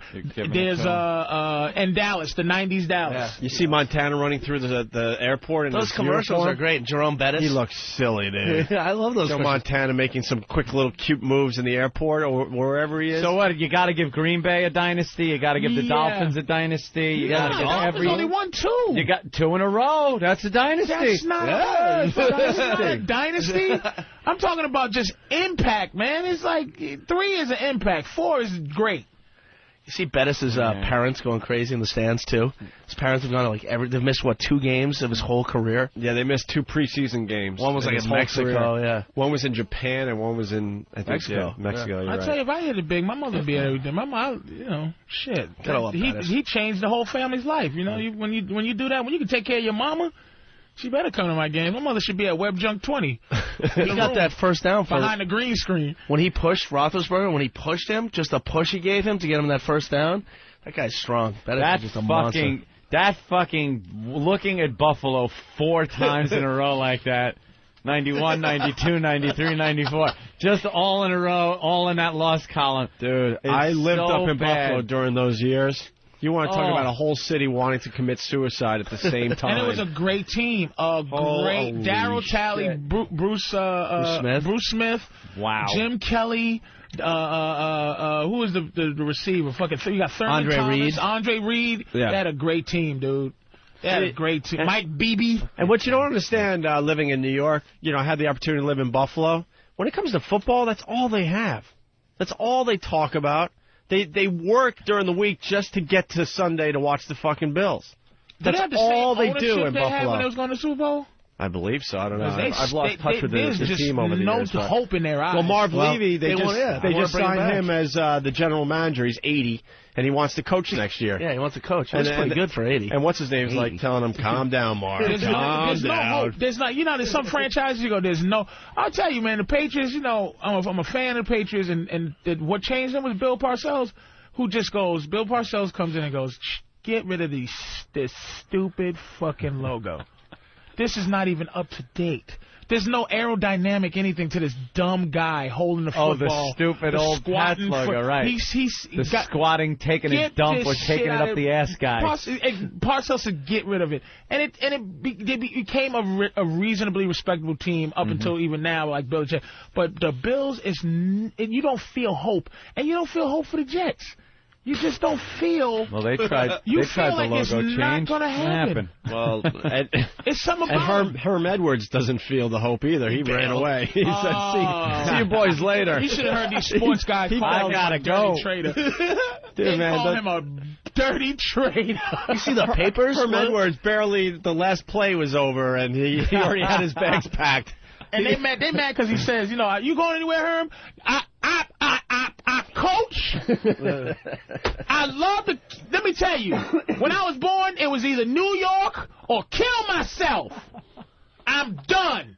I am not. Don't ask me that question no more, baby. Don't. And he's a pimp. He's such a pimp because when he finally left to go to Kansas City, they go, you a lying hunk of shit, Herm. What's going on? He goes, let me tell you something. Here's something I learned back when I was a kid. Don't share nothing in your house. Really? That's what you learned when you was a kid, Herman? Yeah. You lying motherfucker. Exactly. Don't expose your bullshit. That's what I learned when I was young. Yeah, he didn't. We got to back up a little bit. They found the Counter-Strike audio you were talking about, Ant? Oh, they did. So what is this again? This is a little bit of audio of this guy playing Counter-Strike. And he's just a pain in the ass. And so he's playing multiplayer or whatever. Yeah, right? You go online and there's two teams, and you're going through these warehouses and ductworks and everything, and you're shooting the opposing team. Right. And this guy was fucking with his teammates. He'd plug up ducts where guys would try to move, and he would just block their way. And this one kid, he obviously just kept going after this one kid and blocking his way no matter where he was. And just annoyed the shit out of him. Here's the audio. Move! Can't stand in the wall. You're going to get me killed. Move, please. Please move. I really beg of you. Please move. I'm just in your team. Please move. You big fucking bitch. Move.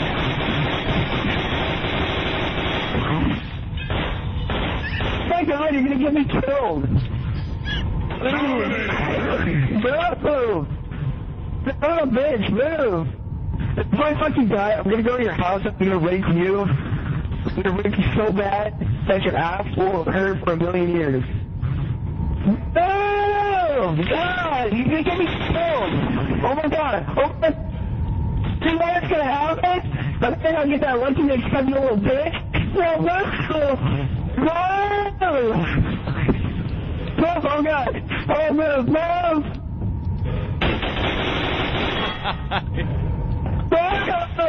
What's your fucking problem? Move! That was him going. Move! I'm so fucking sick of your fucking goddamn fucking shit. I'm gonna fucking fuck you up, you little motherfucker. You're gonna get me what? You're gonna get me killed. Move! Move! Oh my God! I'm gonna get killed. Move! I hear the guy just using the negative button or whatever. Negative. Well, it goes on forever, but the guy decided to be a complete prick and not move. And after he got the guy killed, he would just follow him around. And when he would go into a tight spot, he would follow him and then stop behind him. So whenever he met any aggression and tried to back out, he would just be standing there. And the guy's going, come on, dude, come on. Toward the end of it, he just gets so frustrated. He's like, dude, just move. I'm getting killed. They're shooting my feet. Patrice just turned us on to hotghettomess.com. Yes. And we found the audio. You're telling me this video clip that's on hotghettomess.com, we'll have it linked to opieandanthony.com later today, is the greatest video you've ever seen on the net? It is the without challenge to me, the funniest video I've ever seen. It's not even a close second to that. And what's the deal with this one? It's called Where's My Change? Where's My Change? And it's a little black kid cursing a Korean store lady out because he said he gave her a 20, and she said you gave me a 5 or something. Oh, shit. And this kid has the seasoned curse out ability of a 50-year-old man. A 50-year-old angry at white people man. Like, wow. Like and the kid can't be more than 8 years old. Can't be. And it's my just God, really? the seasoning, the grown upness. Like this wasn't his first time at the plate. His curse. It wasn't like it's like you don't even learn it from your parents kind of thing. It's an internal fuck you people kind of thing. It's amazing, this clip, man. Oh, this is good. This is for MLK Day. That's right. It's called Where's My Change? Bitch, I want my motherfucking money back. You only gave me $5. I gave you $20 motherfucking dollars. No, you didn't. You only gave me $5. No, I gave you 20. And I ain't gonna sit here and argue with your flat ass face, homegirl. I want my fucking change back. Go home, or you only gave me $5. You know, I gotta get change back. You know what's the thing about y'all Chinese motherfuckers? Chinese? Me no Chinese, me Japanese. Don't take your name on you guys. Oh, girl, don't be talking that little Japanese shit over here. This is America. America, I'm gonna blow this motherfucker up if I don't get my motherfucking shit. Don't take your name, okay? Go home. Go home. I'm gonna talk English, not this Japanese shit. Homeboy, go home. Well, I ain't leaving nowhere till I get my motherfucking shit. You gotta tell me that. You don't sound like my ass. I want my fucking shit. You gotta go home. Go home. Talk to him. Talk to him. My ass on him. Get my fucking change. I ain't playing with you. Holy shit. Wait a minute, but there was a spot where he had left. And he came back and he said, give me my motherfucking change if I blow this shit up. And she goes, talk to the hand. She was so dismissive of him. But this little motherfucker, I've never heard a kid. It's the most seasoned curse out I've ever heard. See, that's what's wrong with you motherfuckers. He should be in a movie. It's genius. It almost sounds like they're acting there. That kid, it sounds like he could be in a fucking movie with Denzel or something and just... I thought it was acting too, but it was. If you see the video clip, oh yeah, it's a store. It's impossible to have did that shit. Well, a bunch of people saying it's a movie clip. Hold on a minute. That's not a movie clip. Let's go to Mike in Atlanta. Mike, what's up? Yeah, that clip y'all just played is from a movie called Living the Life. Living the Life? Is it a movie or a documentary? You're bullshitting. It's in Blockbuster. It's like a B-rated movie. Dude, is it a movie or like a documentary? Because that would make a big difference. No, it's a movie. It is a movie. God, to me, it sounds like it's acting there.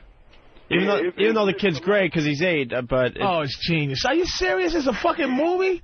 You can go to Blockbuster and get it. He cussed everybody out. In the movie? Hold on. What's the name of the... Living the Life. Living the Life. And how'd you know? You just happened to rent it or something? No, somebody played that clip for me a long time ago, a few years ago, and they told me the name of the movie it came from. Oh, man. So I got to take back... Well, it's still funny, but shit, I thought it was real. Yeah. Son of a bitch. All right. So, Chris is going to back Mike up. Chris in Smithtown, what's up? What's up? No, he's right. That's a clip. It's Living the Life. It's like 4 years old.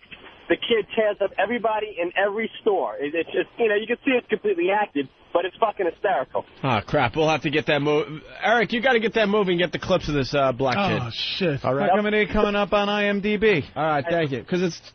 Oh, wait, no, they got all the movies on IMDb, right? Just all right. Talk to the hand. Talk to the hand.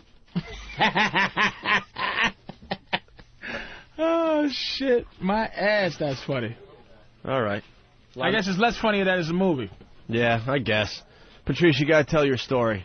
Oh, shit. You want me Dude, that is a funny fucking story, man. That is a really funny fucking story. Listen to what happened to Patrice since the last time we saw him. Yeah, it was like Christmas time. I had driven home, went to go to Boston for a second.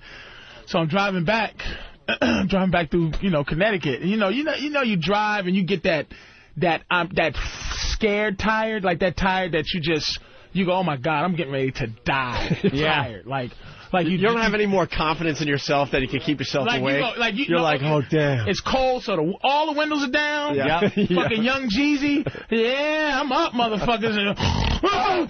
Blasting, punching your leg. And just that type of tired where I went to sleep a couple of times. Oof, so I said, I got to find I was getting ready to pull over to the side. Do you start having the logic in your head where you're like, I could close my eyes for 5 seconds? Man, not when you're driving. No. You've never done that? No, I've sat there. Oh, I've done that. Petrified, just like Patrice is talking. I think I could give it just 2 seconds. No. I sit there with your eyes open going, motherfucker, you gotta stay awake. You never negotiated with yourself? No, I have, but it's said, I think I could do a couple seconds here? No. Because you're so tired that your logic is starting to go? No, my logic goes in a different way, where you're driving, your eyes are open, you're watching the road, and you're going, motherfucker, stay awake, stay awake, stay awake, stay awake. Stay awake. All right. Stay awake. And then, like, the trees, road, sky.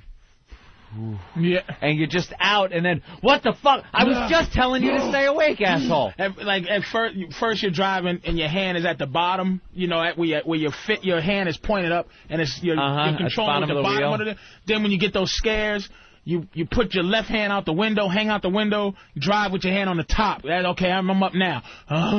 No, I'm that kind of horrified tired, so I gotta stop. I do the Harvey Keitel fucking Reservoir Dogs chant to myself.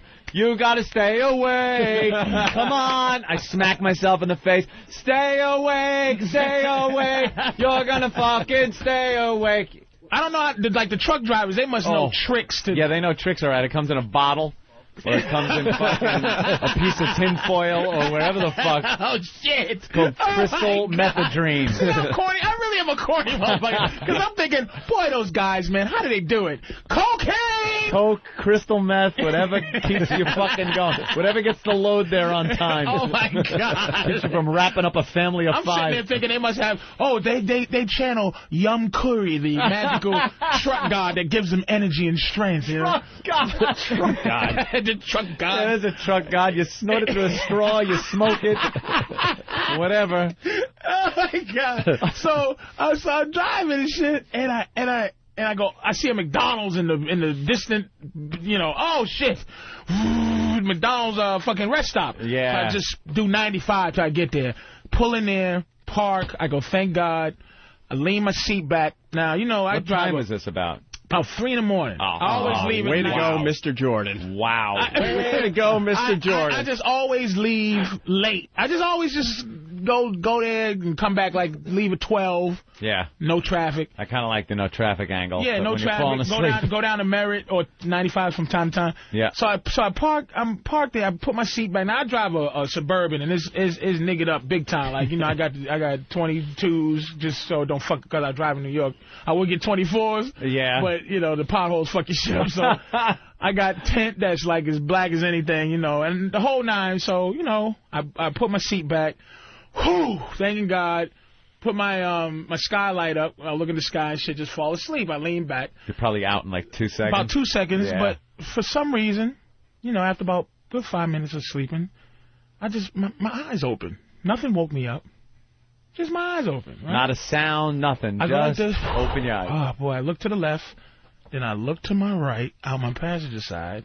There's a guy looking in my window. Oh, man. Clean cut white guy. Abercrombie & Fitch. Fucking ties. Clean, and I'm looking at him, and I'm staring at him. Or? No. I don't get scared like that. I can't fucking have movie anybody. fear fucks me up. Creepy shadow figures. But, people don't. Dude, fucking if I open my eyes and someone's there or something. You gotta try to stay cool. Oh. And I almost got raped by that big black guy. I had stayed cool. You gotta understand how tinted my windows are. Oh. Yeah. You gotta understand this. Now, I look at him to try to give him, for 30 seconds, we're looking at each other. Just kind of staring. So I finally go, okay, this nigga ain't leaving. I turn my key backwards, crack my window about 1 inch. I go, what's up, man? He goes, It's cold out here.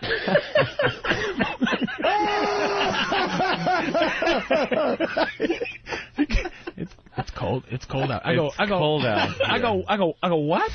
He goes. It's cold out here. And he tries my handle on my door. He pulls my door handle. Holy shit! It's cold out here. Pulls my. I said, what? Well, go inside. I go, well, go inside. There's coffee in there. Now, I'm sitting there not thinking anything except for this is some crazy motherfucker who needs warmth. And I'm going, well, you know, I'm sorry, dude, but, you know, you're not going to warm up in my fucking car, you know? He thought you were a gangster fan. And so he walks away. I'm looking at him. And I'm still not, my energy still isn't like, what the fuck? I'm just like, that was weird. You That's know, a little odd. New York, right. you know? Yeah. So I watch him. This motherfucker gets into a Subaru Outback with a Christmas tree on top and drives away. And that's when the adrenaline kicked in. I said, this motherfucker. He was going to suck strange black dick before he went home to take a Christmas tree to his fucking family.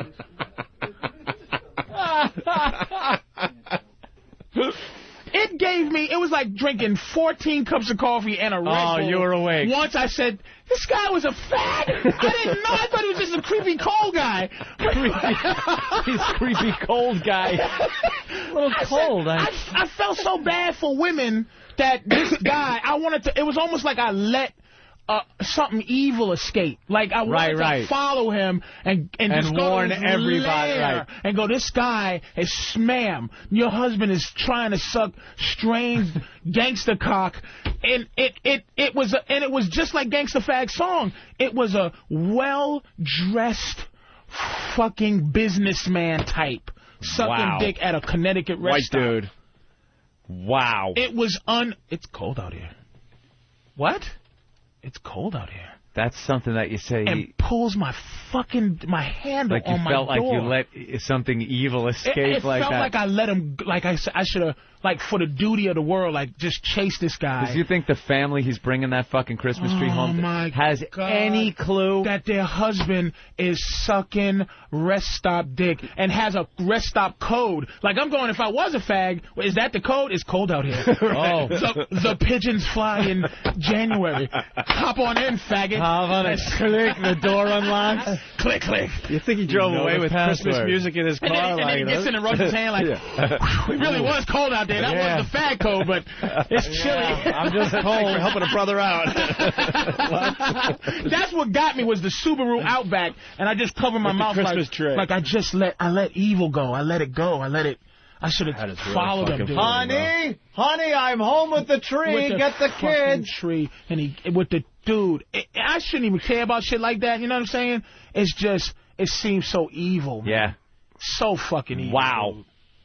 Well, it's cold out here. It's cold out here. Well, anyone asked that? Way to read the signs, though, you dummy. I'm a fag. Stupid. You told him to go into the McDonald's. Like that wouldn't be your first thought if you were really get my dick sucked in McDonald's? Wait a minute, yes. But John, listen. Fuck, thank you, Patrice. I was really stupid. I wasn't sure if I should go into this really warm building in your car. And now that you're telling me, of course I should go in the building. I deserve the pounding you're about to give me. But it's like none of my reaction was, you fucking faggot. It was, it's cold out here. Huh? Oh, well. And my mind was trying to think of a way, and this is what I was thinking. Not get out of here, fag. It was, hey, I can't let you warm up in my car. Yeah. I mean, God bless you, you're cold, and it's a cold day, but go inside. I'm surprised you didn't tell the guy. Spirit. What, did they lose their heat in there? What? You need some money for coffee? Yeah, you dummy. Wow. Let's go to Paul the trucker. Hey, Paul, what's up? It's what? Hold on, Paul, sorry. Yeah, fuck the McDonald's or anything. He had his own car. No, I didn't see warm in his car. No, holy shit, even better, Patrice. Yeah. I woke up to see him. So you didn't know he had the car until later. I didn't even see this motherfucker. I woke up to see him at my passenger side with his face in my shit. But that even confirms it more because let's say he was a fucking drunk and he got thrown out of McDonald's and that's why he was cold. Like, you can even rationalize that until he gets in his own car that fucking, like, has heat. Someone's making a great point here, Brian in Rhode Island. Go ahead. Brian, go ahead. Hey, didn't Patrice say that it was like 3 in the morning? What the hell's this guy doing out getting a Christmas tree at 3 in the morning? Dude, this is the whole... It might have been his prop. The whole evil was going through my head like, honey, I'm on the way. I worked late. I'm on the way home from blah, blah, blah. Dude, he had a family because he had a Subaru Outback and a Christmas tree on top. No, it's like it was so... After that is when it kicked in. The creepiness of it kicked in then. And I thought of it. What the fuck are you doing out here with a Christmas tree at 3? You just coming in. Well, hey, it's 4, honey. You know, I picked up a Christmas tree from the all-night Christmas tree place up on Connecticut Boulevard. And this dude, it's cold out here. He was on some kind of fucking little business thing where he tells the wife, you know, I'm going to be working late. He's just perusing black men porno sites, getting himself all worked up, has the Christmas tree, 3 in the morning, figures he better get home, and then he sees the rest stop. Here we go. And you're just a prize right there. I was the grand prize. Merry fucking Christmas. You might as well have put a bow around your fucking... a mistletoe on your belt buckle. Christmas. Ho, ho, ho, ho. Here's a black gentleman for you. It's coming early, baby. Ho, ho, ho, ho. Oh, shit. And what do you want, successful white man? I'd like a black gangster cock right here in the rest stop. And I am so, like, if you don't know me, you know, I just like to dress the part. Yeah. But, you know, I'm a comedian. But my whole out thing is like, you know, giant black dude. I'm in a tinted up truck. I got my hoodie on, my this and that. Yeah, and the first impression of that would be I'm not walking up to his fucking vehicle and asking directions. I'm not going for legitimate purposes to your fucking vehicle and knocking on the window while you're sleeping. And he just was looking like just this. The stare. I can't even, like, was it crazy man stare? It was just looking. That stare of wanting. Wanting. But then when he said when he made his move, he didn't look at me. He turned to his profile was at my window. His good side. So when I rolled the window down a little bit, what's up? And he didn't look me in the eye. He didn't have the common decency to look you in the eye to ask for the cock. That's cold out here. It's cold out here. All right, let's go to Paul. He's a trucker. He has creepy shit. Paul the trucker, what's up? Hey, boys. Hey, man. First, before I get started, you got to crack on Hoo for trying to with tonight's sex tapes and trying to be #1, but... I didn't... Howard's doing the Pat O'Brien sex tapes over and over again. He's already realizing he doesn't have enough material. Yeah, but... Fucking asshole. As a truck driver, you know, the rest stops are like become the new gay bathhouses of America, but I was in Gwinnett, Georgia, and I stopped, and I was waiting to go pick up a trailer, and, I was there for about 5 or 6 hours. I went in to use the bathroom, and the phone rings, you know, the payphone, and I'm like, well, okay, whatever. I keep going, come back, the phone rings again. I'm like, oh, okay. I'm picturing myself thinking I'm not in the Twilight Zone. Check in the truck, or maybe something to eat, go back out, get a soda out of the vending machine. This phone rings again. I'm like, all right, what's up? So I'm looking around, I pick the phone, the guy's like, oh, suck your cock. And I'm going, huh, what?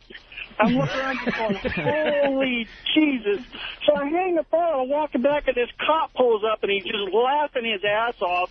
And I go, what's so funny? He goes, you answered the phone, didn't you? I go, yeah, why? Because I was watching. He goes, there's probably some gay guy in the car over here wanting to blow you. And I was like, what? He's like, oh, yeah. He goes, like, this is like the prime homosexual hangout area. Wait, and they know the pay phone number?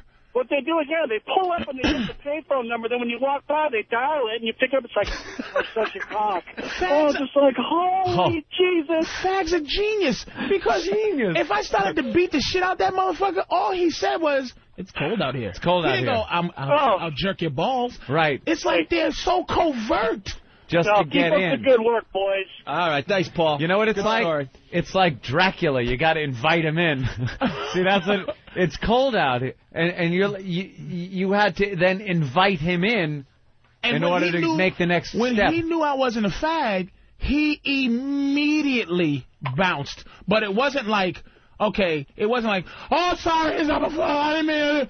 He left like, you ever see that thing in the Godfather where they say, listen, you don't run, you don't walk, Don't look no one in the eye, but you don't look away either. Don't look away either. That's how he left. He just goes, oh, all right, and walked calmly away, like almost like he knew I would be in shock if I wasn't a right. fag. Don't give you any time to really think about it. Just leave the situation. Let's go to Jeremy the trucker. Jeremy! Hey, what's up, guys? Hey, man. Hey, where's Jimmy's raise? Love your show. Where's Jimmy's what? Never mind, it's a Jeremy Sorry. from I've been up about a year ago, and things for Jimmy has brought it Anthony. up on the radio many You gotta times, argue so with it yourself was a to stay recurring away. thing that I decided to go with, and it failed miserably. Yes, Jeremy, what do you have? I got a story kind of similar to Patrice's, though it wasn't nearly as freaky because the guy wasn't pulling on my door handler. And I'm from Montana, and this happened where I grew up.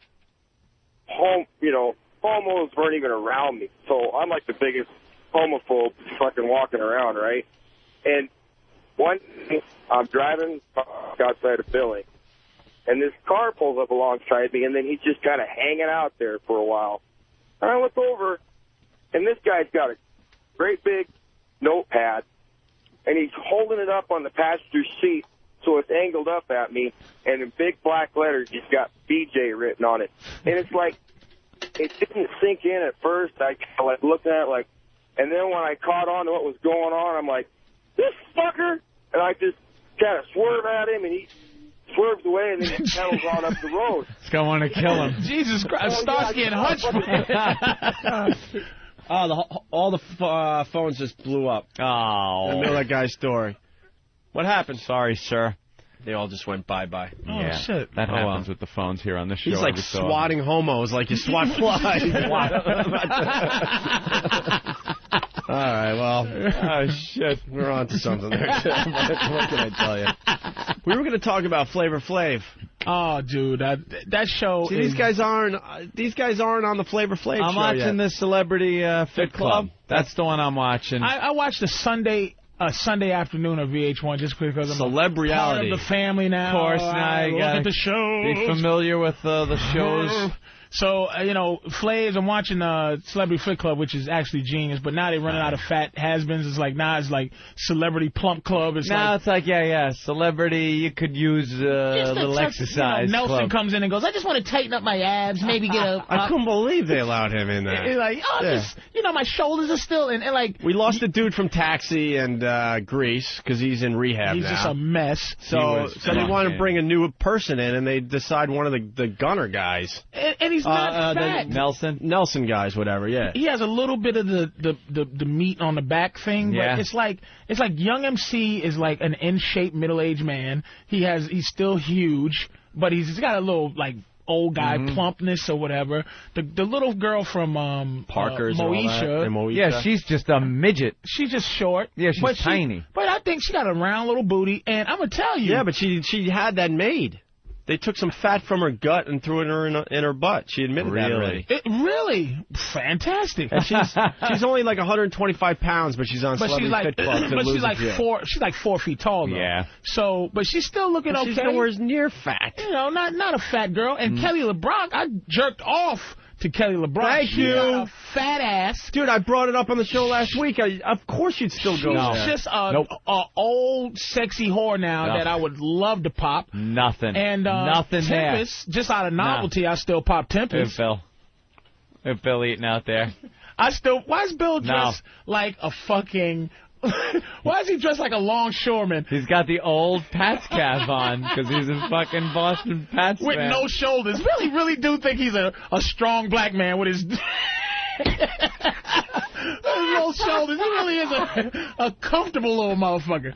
So fucking Kelly LeBrock said, no, she's a pig. She's not a pig. Let me tell you why she's a pig. Oh, jeez. Now, if she just came out of nowhere and was the woman she is now, you might say, all right, she's one of these older broads that you throw a bang into. Based on what she looked like in the 80s. In the 80s! I understand. Weird science. I'm throwing away time here. Hard to Kill was her last hotness. I'm throwing away time, the clocks, the calendars. Yeah. I'm just what she was in Weird Science and what she is now. I can't get past that. I cannot get past the image of her walking out of that door, She's not a leaning mess. in the door jamb, and asking the two guys what the fuck they want to do, and the chick now. Dude, she is. She has a juicy fat ass. She has that fake. That little Kim face. Your blackness is coming out with the ass thing. And those big fake tits. She just looks like a her ass. great... No, our tits aren't like tits. They look like big guy pecs. Did you notice her cleavage? Oh, She's got no cleavage. It parts and it looks like Arnold in fucking Conan. This is white guy disease. Just for a second, understand that bitch is sexy, man. No, she is not. She isn't. Absolutely. Just she you is. gotta understand. In a nothing. MILF kind of way. No, in a novelty and a fetish kind of way, she's fucking hot. Tempest, you gotta pop Tempest Bledsoe because she was once a Cosby kid. Every Cosby kid has to gets be it. fucked. Everyone. Even that Raven. Fucking Raven. I need Raven Simone. Even that fucking, what's her name? Who was the other little one? Rudy? Rudy. Rudy is a 10. Rudy is a... That chick had a mustache at 6. Fuck you, that, man. man. Both those girls Could you grew up stop to be being 10. racist? Is she looking hot? I don't know. Rudy is Delicious. a 10. Delicious. I saw her recently on TV. Yes. Yeah. What about Chastity Bono? Oh. To get to Tempest, I do Chastity. Because I need Tempest. She has a good heart on that show, but man, she's a trucker, a guy trucker. Oh, wow, that is such an embarrassment. It's amazing. You know, Cher's like, oh, wow, Chastity, you embarrassed. There's Rudy, by the way. That's Rudy? That's fucking Rudy. Wow, Rudy looking good. So Rudy is hot. All right. I'm in. Rudy is I'm hot, in. man. I mean, they all not. It's just, you know, the only one that really needs it, dude, and then Bruce Valanche really needs to lose some weight. I mean, I need to lose weight. He's got to stop joking. But you know what? All he does is joke about his fatness and how he refuses to move. It's just fear. Yeah. And they won't even let him do the exercise because Lou Gossett told him. Lou Gossett. Yeah, the Lou Gossett guy. Lou Gossett. When somebody fly high, play the tape. Well, have a good fucking day. I got nowhere else to go. Mayonnaise. What about Young MC? They're telling him you're losing too much weight? Too much weight because the show, it's like, dude, you're supposed to fail a little bit. Yeah. See, that's why I couldn't do it. He's already lost 21 pounds. The record's 41 for the show. They asked me to do that show like twice or something like that. I'm like, I need to have a career and lost it first. Right. I can't go on here. You can't go before a career. You know who wrecks that show is Ant, by the way, the host? That motherfucker. Don't! I got nowhere else to go! I got nowhere else to go! Ant's trying to be the high and mighty person on that program. You fat has-been?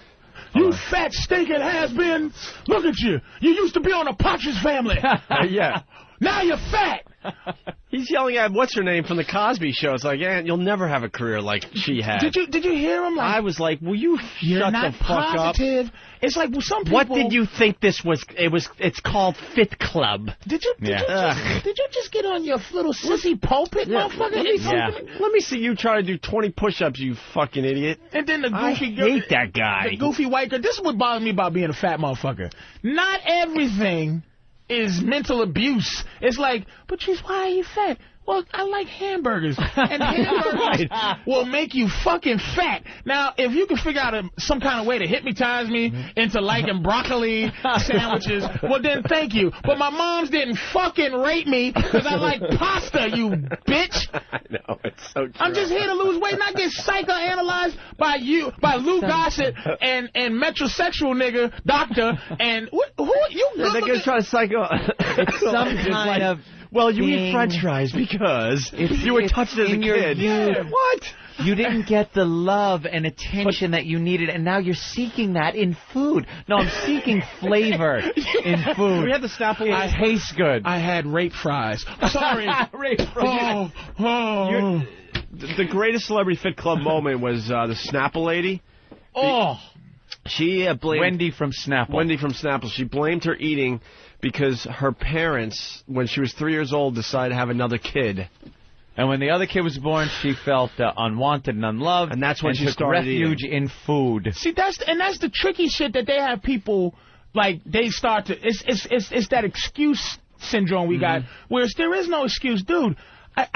There's no excuse for my binging, for me getting up at 3 in the morning and putting my hand on the counter, and I just go, you know what, I'm going to cook, not just I'm going to cook a crab cake at 3 in the morning. Commitment, yeah, man. I'm gonna take the necessary ingredients it makes to make fresh crab cake at 3 in the morning. God damn. And eat it. And you make crab cake with mayonnaise, breadcrumbs, and you just go, and if I finish, I feel so good, but then it's like, damn it, I shouldn't have had it. You know what? That is more effort than getting on a treadmill for the exact amount of time it takes to make the fucking crab cake. More effort. More goes into it than going beep, beep, beep.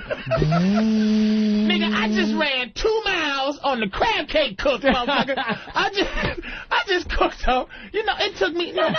Let me tell you the exercise. To actually pound them things, that burns off. All right, you're getting some 6 arm calories exercise. Just to move that cake Moving up the and cake. down in my hand, to mix the mayonnaise and breadcrumbs. Do you use a heavy black frying pan kind of thing? No, or I what do you... actually put olive oil and in the oven, heat up the oven, preheat 400 degrees, put it in, heat up the olive oil so it does a frying thing when you put it in the oven. It's almost like a frying bake. A frying bake, and you put it in, and it sizzles, and you put it on the other side. That and it sounds delicious. It just cooks up wonderful. Nice. It does sound goddamn good. At 3 in the morning, and I'm watching Celebrity Fit Club, as Lou Gossett said. That's why I can't do that shit, because they asked me to do it a couple of times. And I'm like, I can't. And then I know I'm going to be on there. And then this guy, once he goes, have a great fucking day. And then the white bitch is like, but Patrice, something bad happened. Somebody dunked your head in the toilet. And that's why you like eating ribs.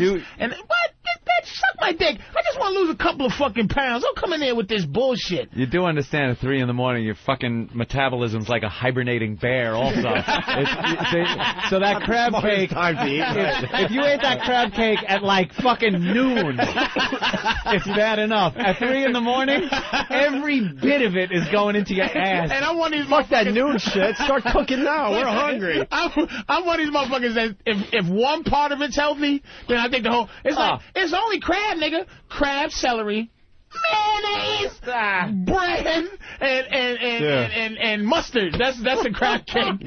You are bringing back a memory, man. When my dad was alive, he had all sorts of heart problems, right? And the doctors were like, you got to start eating much, much better.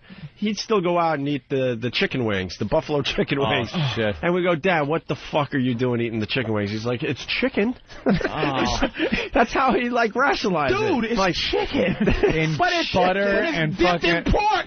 Butter and hot sauce. Yeah. The sauce is made of pure butter. It's deep fried. They say the chicken skin, to begin with, is one of the worst things you could eat on earth. Chicken skin? Chicken skin is one of the worst things you can eat. Somebody just informed me beef is the worst thing you can eat. Beef is so fucking bad. You had no idea? And so delicious. I thought it was at a toss-up between pork and beef. Pork wins. Is not even close to bad. Pork gets out of your system. Beef, I evidently chills for weeks. I think the beef people put out some fucking pork propaganda a few years back, and that's why people had why pork had a bad rap. No more beef. This dude convinced me to never touch beef again. No more beef for me. Oh, good luck. Have some You'll beef. last 2 months with that. You think? Let me tell you. Just get some lean cuts. You'll be fine. Have lean beef every so often, and you're fucking fine with it. That's right. A nice filet mignon every and month. Don't butter up the steak before you boil Oh. it. Jesus Christ. What the fuck's wrong with you guys? A dry rub. My mental problem is the laziness. Like, it's not it's like, what, God? I know I have, I could sit and tell somebody how to lose weight. Listen, I tell you, see, only eat 2 carbs a day. You know what's really bad for you? Potatoes. And I'm gonna tell you why. Because it hypes up the pancreas. See, it shoots the sugar in your thing, and your pancreas has to overwork. See, this is why potatoes make you hungry, because it makes your pancreas shoot insulin into your body, and it crashes your body down to a point where you have to eat again, which makes you eat more calories. Thus, and then I'm like, as all this knowledge, I'm like, oh, Lordy, hey, give me some potatoes today. I just got it, and I noticed it's It's so good. I think if I get enough money one day to have a private chef, I might get myself a chance. Yeah. Just if somebody can cook healthiness for me constantly. That's what I had to do. Hey, I had to hire somebody that's right, you got a chef, that's that right. cooks for me. Healthy, right? And just cooks. I mean, I'm talking chicken and fucking vegetables. Here we go, guys. We got Sean Hannity. We got to break into this. We got to break into this interesting radio to say hi to our pal Sean Hannity. Sean, what's up, buddy? You know, you're killing me. How do I follow this? I'm just going to go stuff my face with eggs and bacon and go back to bed. That's what you do. You have the all-American breakfast, don't you? Yes, a Republican breakfast. That's the good. 2 eggs over easy. Exactly. Some bacon. We eat the all-American pig and cow. None of those goddamn... that goop sushi. None of that. No, we don't touch this. No, by the way, who is your guest? I didn't know who it was. Oh, Patrice O'Neill. He's amazing. How you doing, He's been filling in and helping us out because Jim Norton's in Hollywood doing an HBO series. Well, We're just blowing up over here on satellite there, Sean. Yeah. Hey, congratulations. What are you up to, 6 or 7 million? You guys are rocking. Yeah, it's working out. Knock wood. Thank God. Jesus, I thought our career was screwed. I don't think so, guys. So I heard you out in Vegas. Did you stay at the Wynn? No. Ben did some drinking over there, I think. We were at the MGM.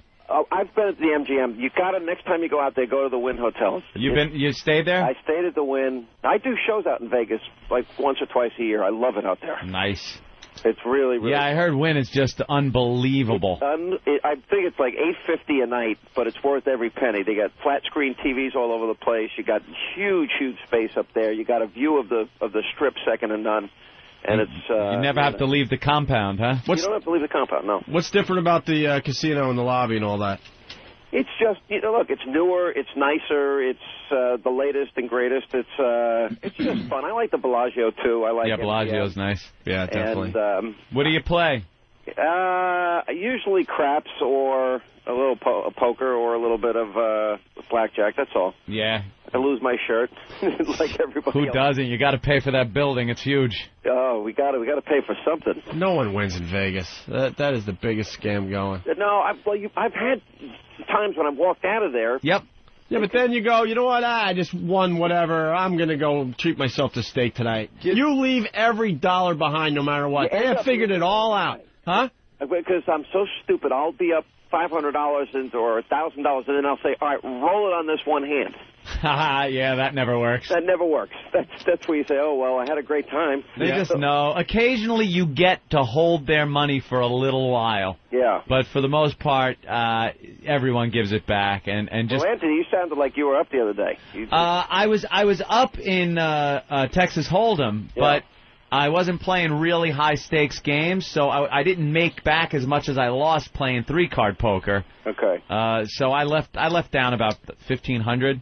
Yeah. But I had a great time. Had a lot of fun. And, XM flies us out there, puts us up, so...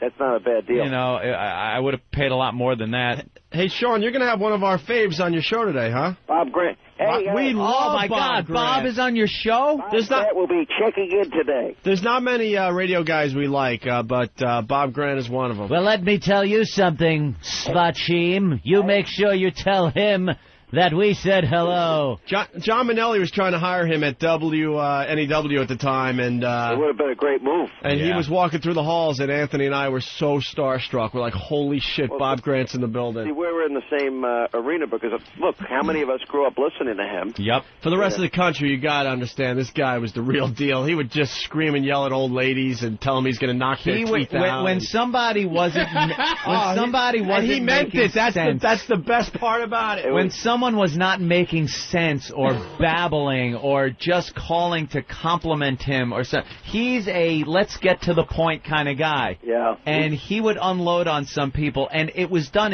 with such humor. But do you think he ever realized just how funny he was? Like, that's it. He never came across like he knew how funny he was being. When he would scream, hey, get off my phone, you creep.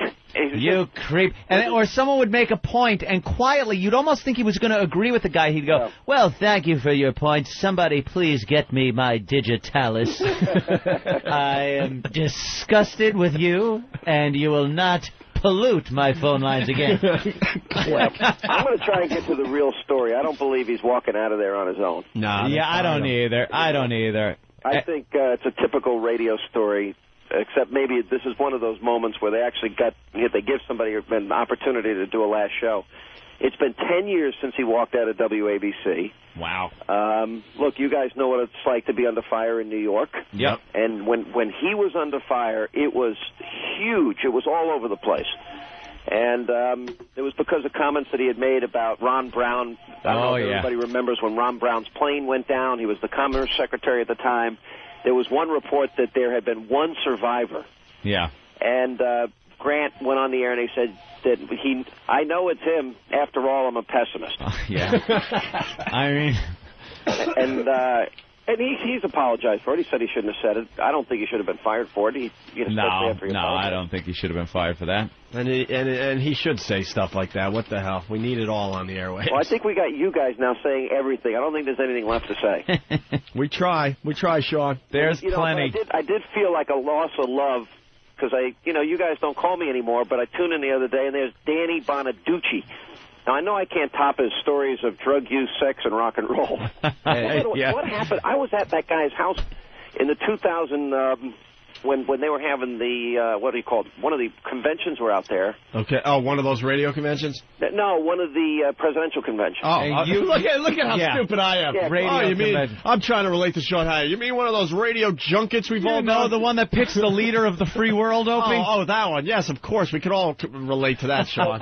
I went to Bonaducci's house. He has a beautiful house high up on the hills in I guess it's Los Angeles. He's got a wife who is really, really extremely religious, very nice woman. Mm-hmm. And he supposedly had turned his whole life around. And then I tune into you guys, and now he's worse than he's ever been. Yeah, we've heard about his recoveries over the years, and each time he trips again, it seems to be worse and worse. Yeah, and he seems to love it more and more. Yeah, well, the publicity, I think he enjoys that. And I can't get enough of that type of TV, that whole celebrity thing. I can't get enough of these guys just showing it all now. And when did our favorite ex-white sitcom star become roided up animals? Peter Brady and fucking Danny Bonaducci are just...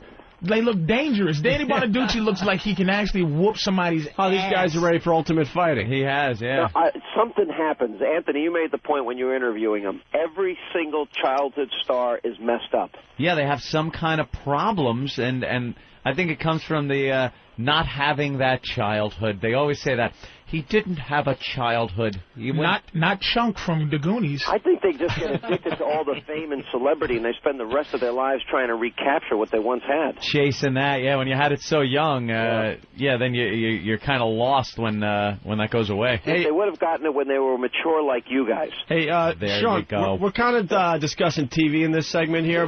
What does Sean Hannity watch when he's not doing the radio show? Like we're talking about Celebrity Fit Club and the new Flavor Flav show we're going to get into in a little while. You know, I cuddled up with a case of some donuts and a 24-hour binge on C-SPAN. It's not really that bad. Although I do have my moments watching the History Channel and A&E. I'm constantly watching those. I love the crime shows. Thank you, and I love the war shows, World War II documentaries. I can't get enough of those. I watched a block of Bitches in Prison on MSNBC. MSNBC. Oh, shit, man. They're doing some stuff on Friday nights. It was like Bitches in Prison. I watched it last night, the Folsom Prison thing.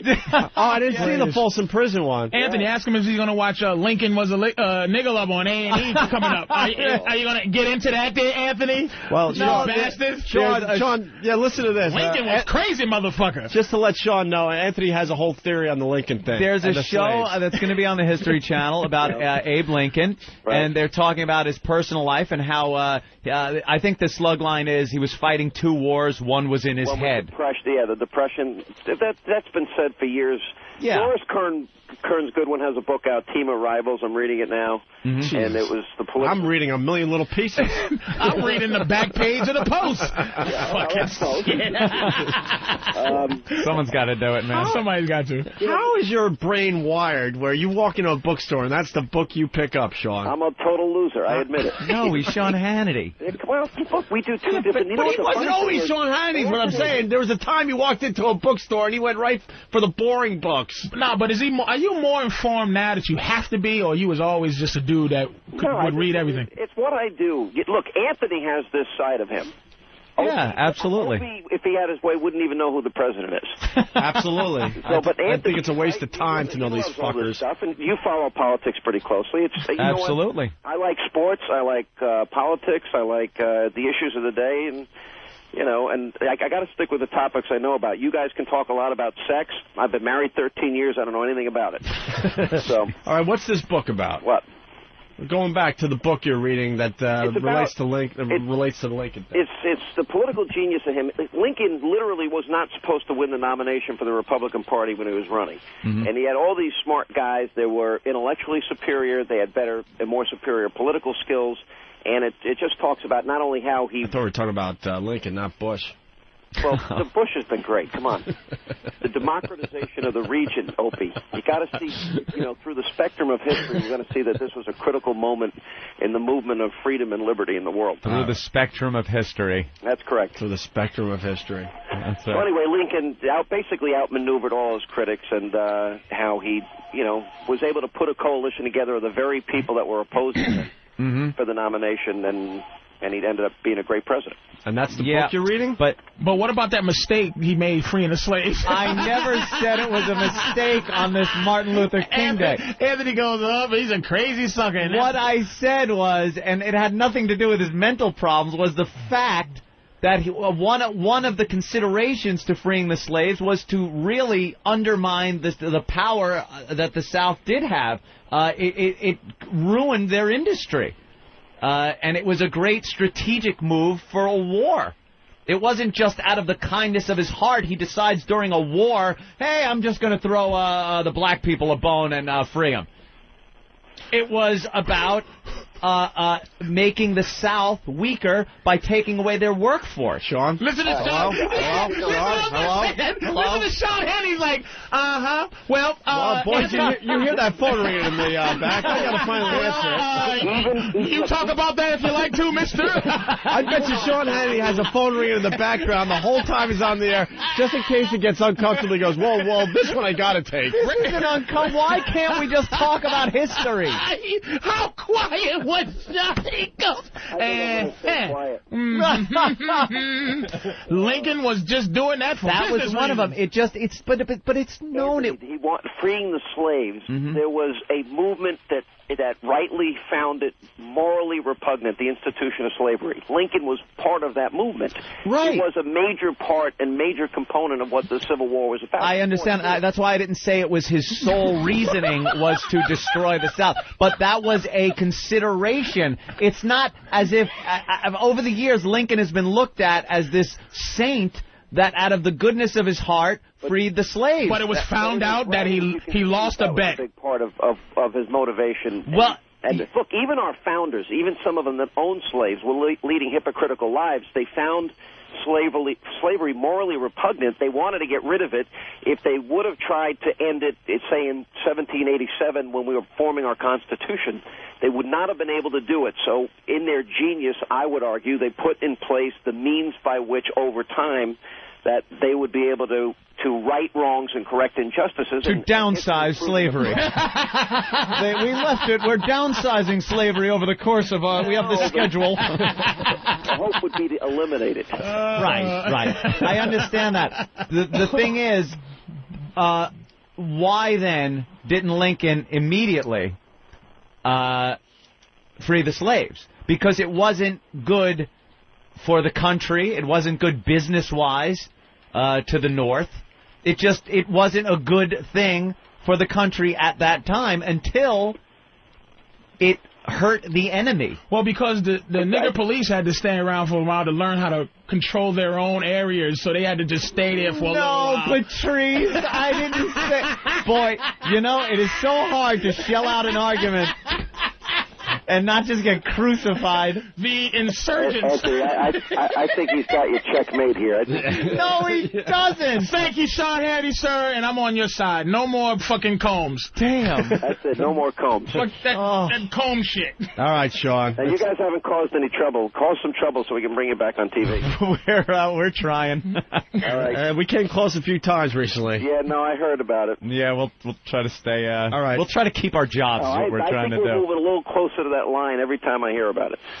Now we want to be around for a while. Sean Hannity, it's always a pleasure. All right, guys, good to talk to you. You're on XM 124 today at 3 p.m. Eastern Time, and one of our faves, I'm telling you, Bob Grant's on with Sean Hannity today. Yeah, definitely check that out. And really, Sean, tell Bob we said hi. We've always been huge fans, man. He's in studio, and tell him you said hello. All right, thank you, Sean. All right, guys, bye. All right. Oh, Sean how Hannity. genius was his silence when you was His talking about... silence. He had a phone ringing in the background. I love it. And he's such a...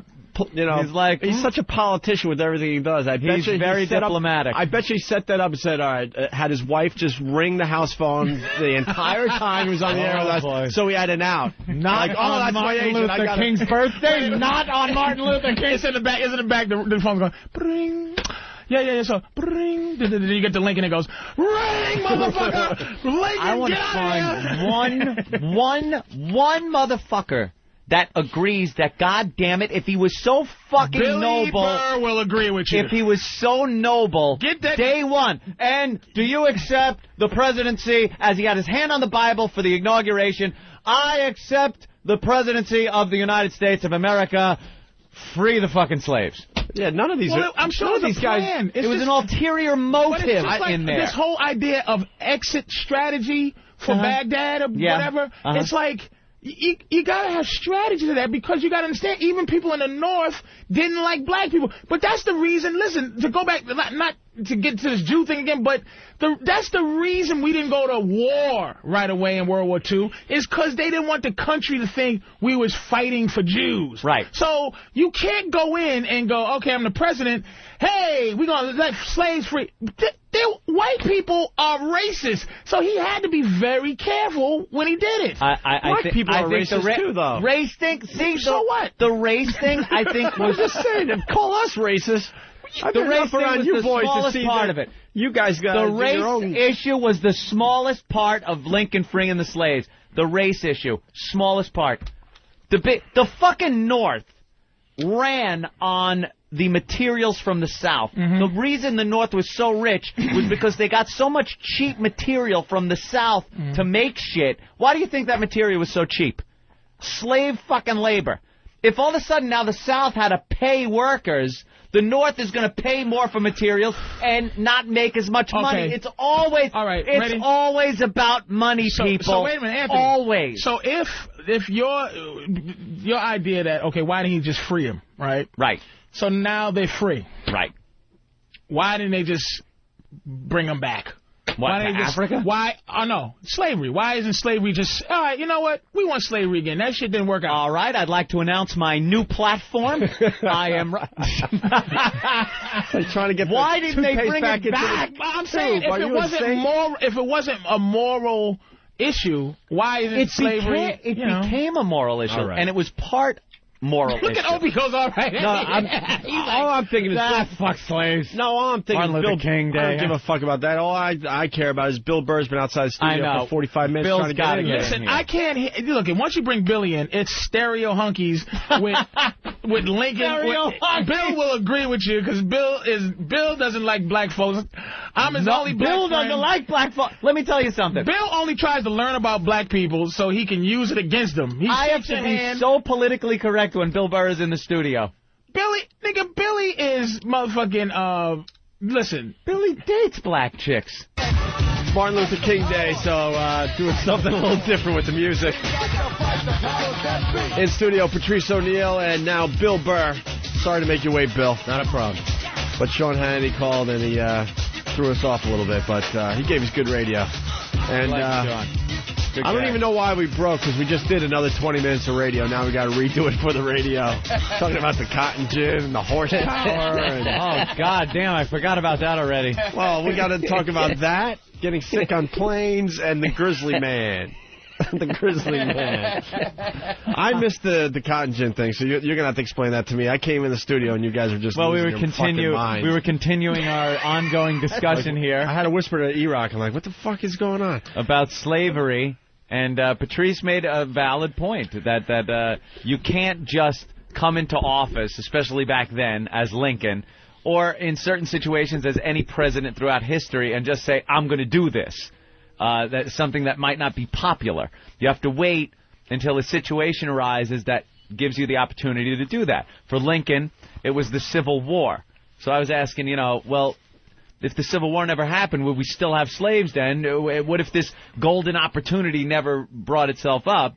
And then Bill brought up the cotton gin. And he said, yeah, slaves would become obsolete. They were obsolete, or just becoming obsolete. Yeah, just like when we made the car. You didn't need horses anymore. No. Look at you two cocksuckers. It no matter what. Here's white people. It's like when the radio... Shut the fuck up, Opie, fuck y'all. Because black people do a fine job, too, of beating us down. Exactly. Off the fucking record. I hate that shit. Off the record, y'all motherfuckers are like, man, you guys are perfect. You hear this story's going? And then, Lincoln, I'm not racist. And then, as I was saying, see, I'm not racist. No one ever said that on this show. So Billy goes, yeah, man, like the horses, because I go, okay, the cotton gin, you think there would be slavery? I go, no, because the cotton gin would have took the place of slaves. So I said, you don't even need a couple, So Billy goes, yeah, just like horses when they made the car.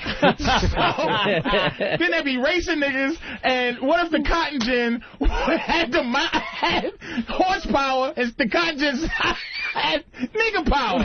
So, yes, how do you measure a cotton gin? Nigga, I got a 500 nigga power cotton gin. I've seen one get up to 90 NPH. I got half a ship worth.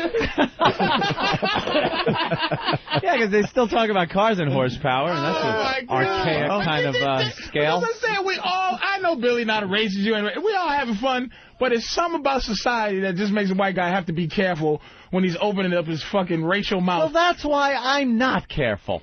I am not careful. I present facts the way I see them. Sometimes they're a little off kilter, I understand, but I am flag waving right behind you. Let me tell you something. I don't just blurt this stuff out. I am well informed. You're the only motherfucker that walks around with a bag of footnotes, just in case. Just in case. Cumia did not say this. This was said by Johnson Riggles in 1902. He said, let's go to paragraph 3 from section 265 of the... Licking his fingers. See, now this says right here. I'm just quoting. I'm quoting, gentlemen. Don't beat me senseless. All right. We don't attack anybody. Attack Johnson. He's the one who said it. Bill, I noticed you're a little sick, too, by the way. Yeah. Now I'm wondering if I got you sick. Because last time I saw you was a week ago today, and I started getting sick right in front of everyone, and I was like, holy shit. Everyone tries to point the finger of blame. Sick. Well, then you had to fly out to San Francisco. No, it's the airplanes.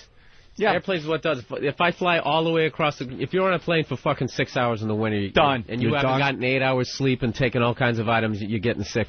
They finally did a piece on that on TV. They finally did it because people are like, are you really getting sick in those planes, And they were saying something like this. If a guy sneezes in a plane, he infects the 3 rows in front of him and the 2 rows behind him.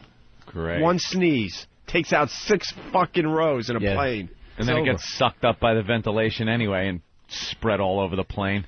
You just breathe in and breathe out that sneeze like fucking 20 times. So many times. But they say they filter the air much better these days in planes, so that's not the biggest problem.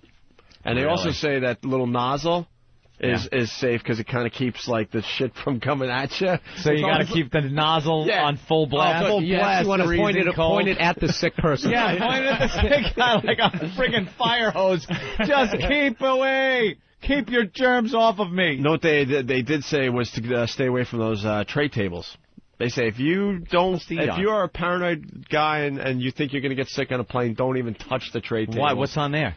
Just the virus the flu virus could live for 2 days right there on the surface in front of you. 2 days. That's y'all are crazy. Really? Oh yeah. Fucking flu virus with motherfucking sneeze right on the tray table. On the tray table? Because it's in front of you and you might sneeze, or is it any open beverage? Don't touch it. I've never seen them clean a plane. I'll be honest with you. I've never seen them clean up a plane. They don't have time to clean on a plane. When you're not on it, they come in and vacuum. They don't have and time. And then they clean up. They're turning those fucking things around so fast. How many times do you get on a filthy fucking plane? Dude, they have a crew. They have a crew that just quickly. They come in with those little bags because I've left my cell phone on there. Yeah. And they basically said, well, you better hurry up because they're cleaning it up, meaning that they would have stolen the fucking thing. Yeah. So do you think these people are They vacuuming? just throw it in a bag, and then someone comes through with a vacuum. Not really. It's not a clean. It's just they don't do We're it. not talking germ-free. They're not fucking They don't Windexing even the wipe- tray. no, they don't even wipe They don't wipe anything down. down. All They right, don't do anything. they don't No, wipe dude, down. they turn those planes around. They don't have time. They're like buses, man. Those people get off that came from Houston, and you get on that plane. I thought it was like my plane's coming in. They're bringing it out of the parking lot. That's what I always pull mine around. Hey, they're getting ready to pull my plane out of the That's what I always thought. Fucking newly fly. You're like, yeah. All right, get out. Come on. All right. It's like that Chinatown bus. It's like $12 round trip to go to Boston. I only figured that out recently. One of my flights was delayed. I'm like you. What? They're having a problem opening the garage door? What's wrong with my plane? Where you know? is it? It's like, oh no, we're still waiting for it to come in from fucking Cleveland. And then those people get off, and you get right back on. I thought it was just like, right, yeah, they're cleaning it. It's going to be shiny. Yeah, they got it all Air fresheners. all polished up nice for you. Do you drink at all on the plane? Not really. Well, they say the water, in most cases, is just coming from a jug. Yeah, but fuck the water. I'm talking drink. Do you have a Bloody Mary? Do you have a fucking whiskey?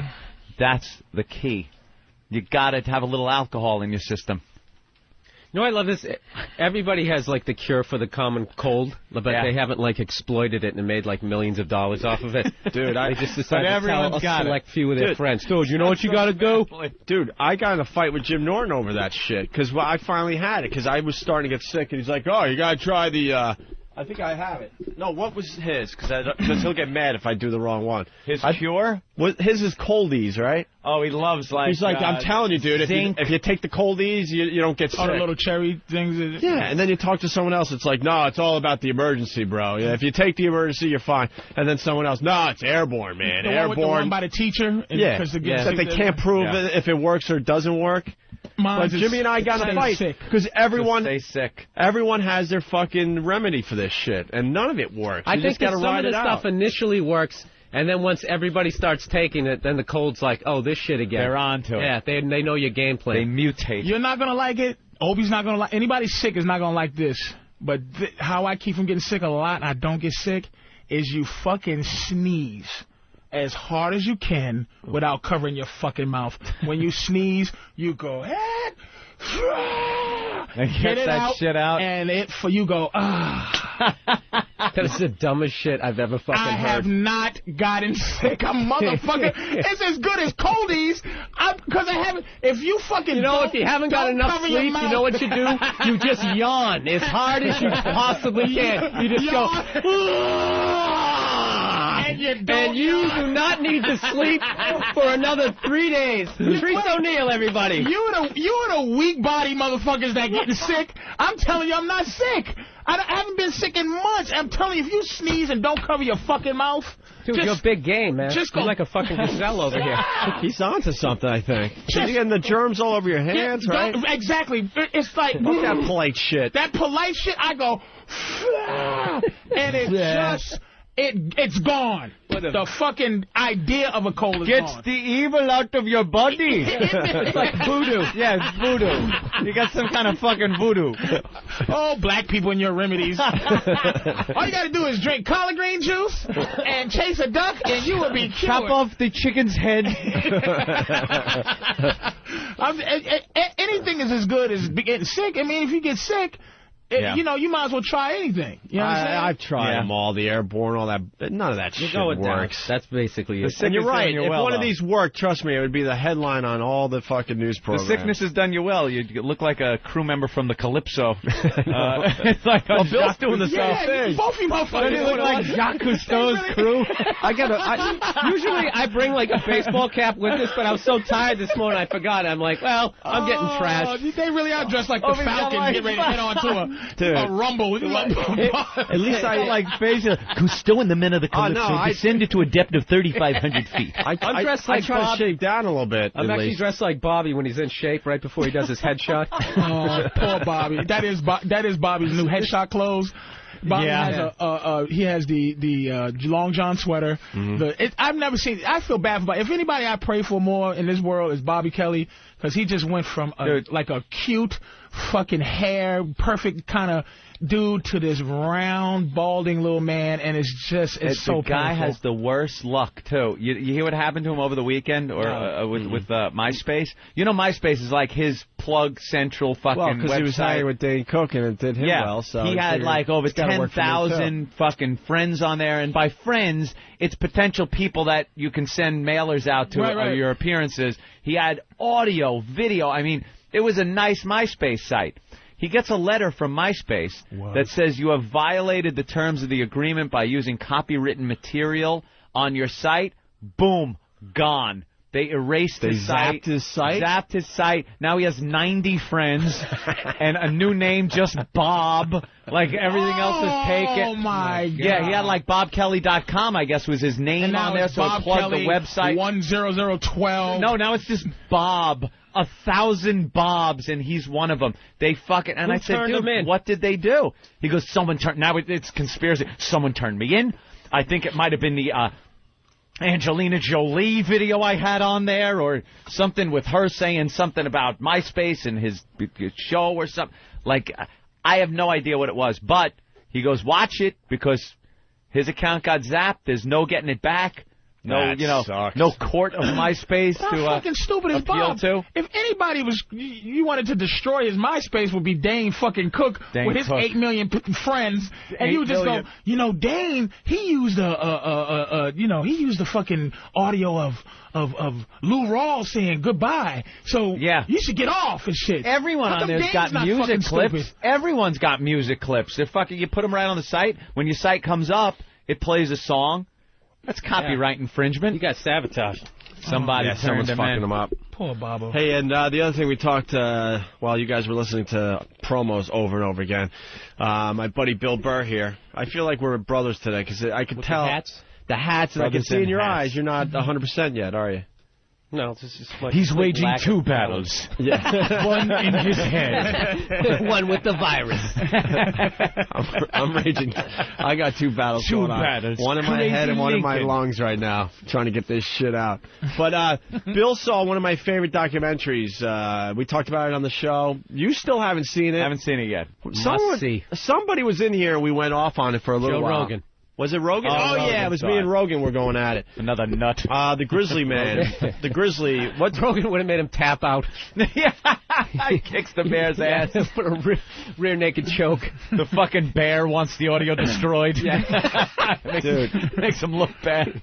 Are you ready? Yeah. Are you ready? Get off! Rogan's an animal, man.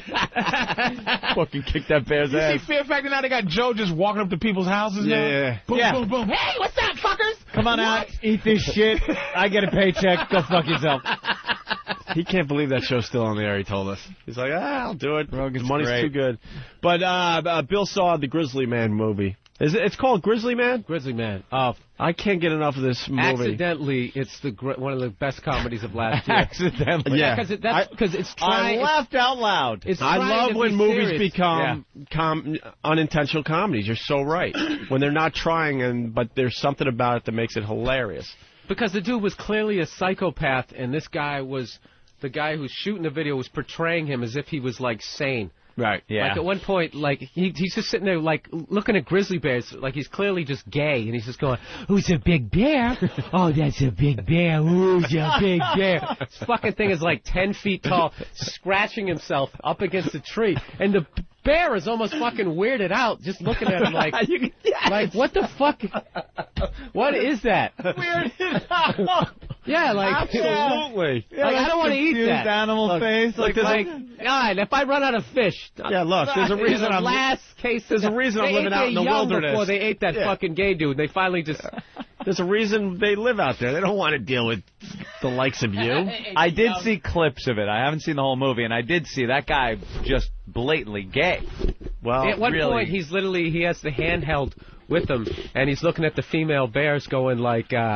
he was saying some shit about, the female bears. He goes, maybe I'd have a better chance with you. You know, I can't seem to sustain a relationship with real women. He goes, I don't know why, but, sometimes I think it'd be easier if I was gay, which I'm not, And that's referring to himself in the third person. And he's alone holding his camera, like in the middle of the wilderness, telling yourself you're not gay. In the middle of the upper part of like fucking Alaska. He's having this inner dialogue about his gayness. It's really, it's about, you know what the movie's about? It's about acceptance. Because complete lack of acceptance of what the fuck he really was. Because his parents wouldn't accept him, drove this fucking guy up to Alaska, and he ends up getting mauled by a bear because he naturally wanted to suck a dick, and his dad couldn't deal with it. This nigga's like treading water in the coral reef in Australia with all the sharks with no... You know, I'm not gay. I love pussy. I'm not gay. I'm in here with sharks and eels. Who's the big hammerhead? That's a big hammerhead. Yes, big shark. If only that big black gentleman in that McDonald's parking lot would have let me in his car. Would have been fine. That's the bear. It's cold out here. It's cold out here. Well, the guy wanted to be famous, and it turns out he ends up living with the bears every summer in Alaska. But he went to Hollywood for a while. He claims that he was supposed to be Woody on Cheers. Oh, yeah. When that he lost out to Woody Harrelson? Yeah, they go to interview his parents, and, like, you think then that the guy would kind of bring up the fact that this guy, you know, might have had some, you know, issues with his sexuality. And they got his dad, and he's standing there on the front lawn, and he's holding, like, a stuffed, like, little stuffed teddy bear for some fucking reason. Ooh. That was, like, his kid's when he was younger. And he's got, like, American flags all over his fucking front lawn. So right there, you know, he's not accepting. So he brings up the fact. Not accepting of his gayness. So the first thing this dude did, I guess, to try to cover the shit up was he went to L.A., and according to him, he tested for the Woody Harrelson's part on Cheers, and it came down to him and Woody, and they picked Woody, and I guess it crushed him. So that crushed him. He had to go live with bears. Not the fact that he wanted to suck a dick and his father was against it, and it's a great movie. I liked his friend too. His friend, the failed actor, out in L.A. when he was talking about him, and you could see he clearly rehearsed what he was going to say to try to make it dramatic. It's so fucking another bad. Bob Kelly staple, right? But rehearsal. They have all.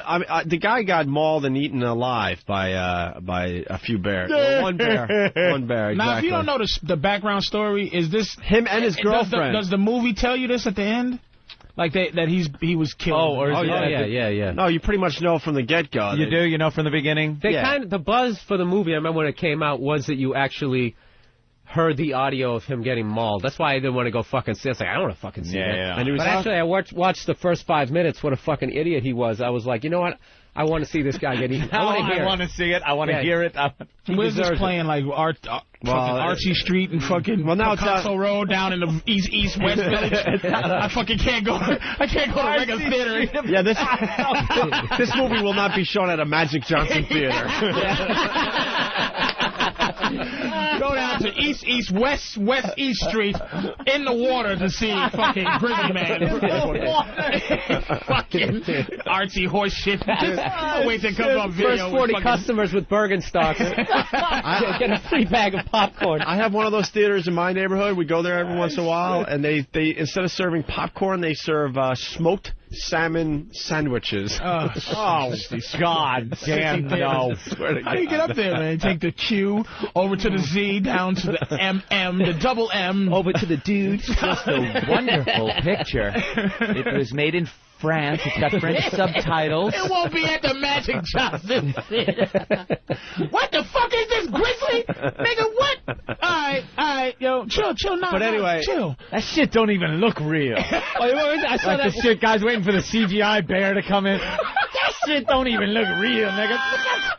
You know what? I saw that. What was that movie? Open Water? Yeah. Remember I hated Open Water. I saw that the midnight show in Times Square. Motherfuckers. It was like me and like fucking 30 black people in there, right? And they sold that movie like it was going to be Jaws. The next Jaws. And it was all like more mental, like what you would be thinking. And after once they realized in the end that girl just kind of killed herself, and they're playing all this dun dun dun dramatic music, you just hear. Man, that shit is whack! Fuck this movie, yo! Dude, that movie walking out. That movie was filmed on. Fuck this movie, yo! That movie was filmed with like just a dumb handheld camcorder. Yeah. The quality of that, I was so disappointed because I bought the hype on that. and the box looked good and everything. You know, it's like I liked it. I have a fucking. You liked I had a huge fear of the fucking ocean. I don't need the acting to see was awful. Whatever. It was awful, but I mean, you scuba dive, you come up and the fucking boat is gone. That was a great moment. And you're like, hey, is it coming back? I love when movies like that they fail and then they don't even become cult hits. Like, I like the fact that the setup was like, this Blair Witch kind of feel. It's going to be huge, man. It's going to be huge. And then it flubs at the theater, and then it never picks up steam in any other way, and I appreciate that shit. There's some movies that have picked up afterwards, on video. Like Fast Times at Ridgemont High was a kind of flop, and then bam, it's on video, and it's like humongous. Fridays was like, wow. But I'm glad this horse shit just, that type of thing, you know what I mean? But the director didn't come out with that selling move. That sounds like the guy who bought it. It's the scariest movie since Jaws, and he's like, dude, take it down a few. More of an artsy, kind of a mental kind of thing. Jaws was a pussy. I wouldn't mention Jaws as far as this new movie goes. They should have called it Treading Water. Yeah, Tread. Yeah. Is that the movie? The whole movie? Dude, the whole fucking movie. It's one kind of, hey, we're still here. And it's one fucking scene. One treading water. You know what's funny? You get to see them in their hotel. You get to see them go on a dive boat. And then it's them treading water for an hour and a half. Yeah. And you loved big, it. Ugh. No big... But getting back... I loved it. I said I liked it. But you liked it. I was so... Anyway, the Grizzly Man, getting back to that really fast. So they have the audio. He gets mauled and eaten alive, him and his girl. He had a girl at this time. And the camera was rolling when he wanted to leave.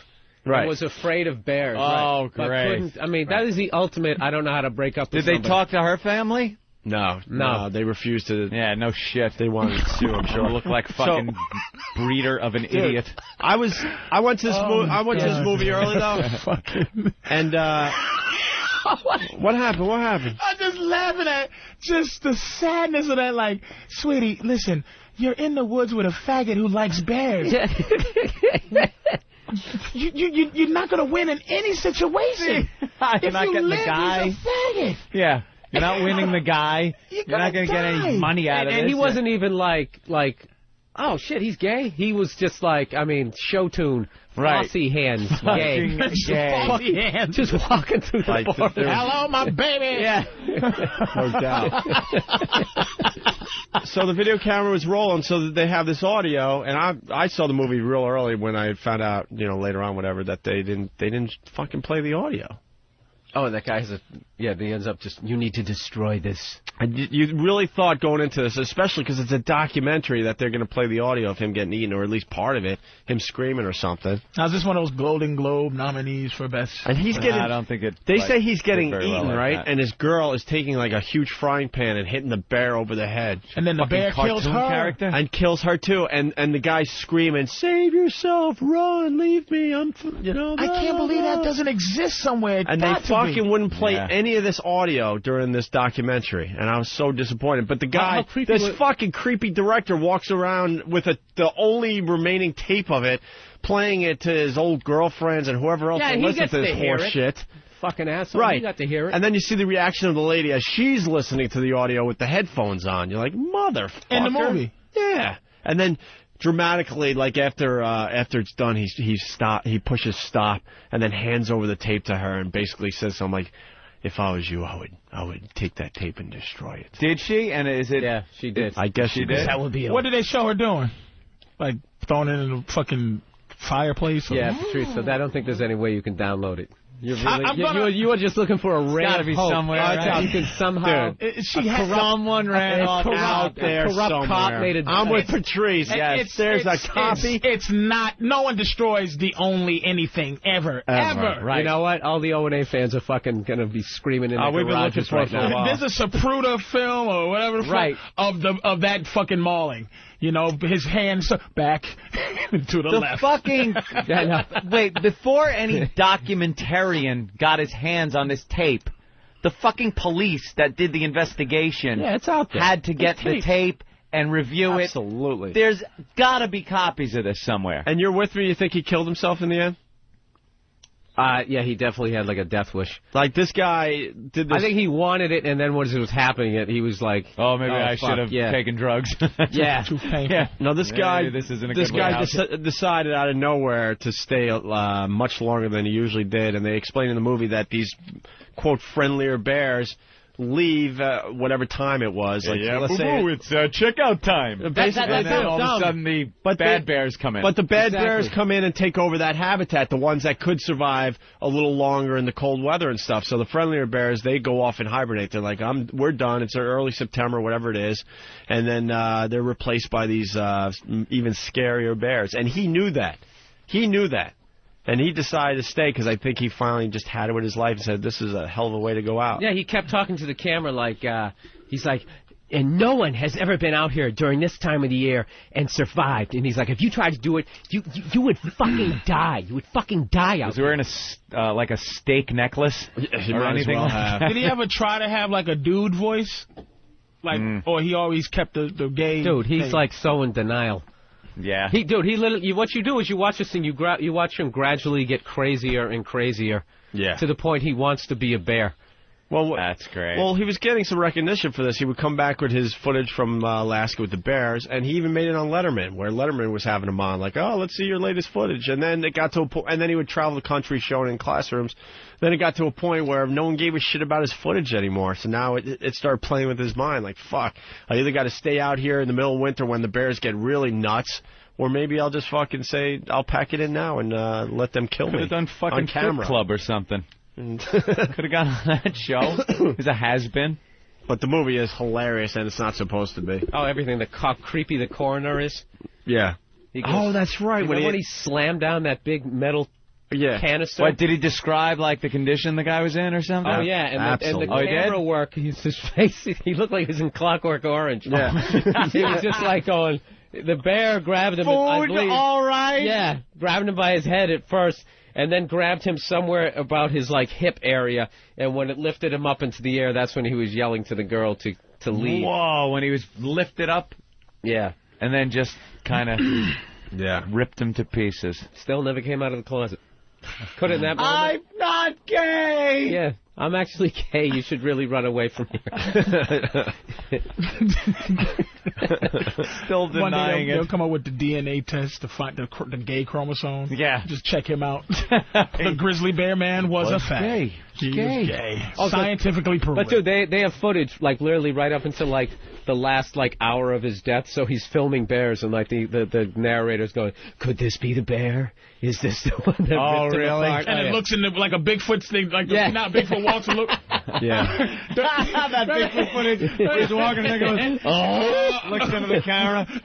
Could this be the bear?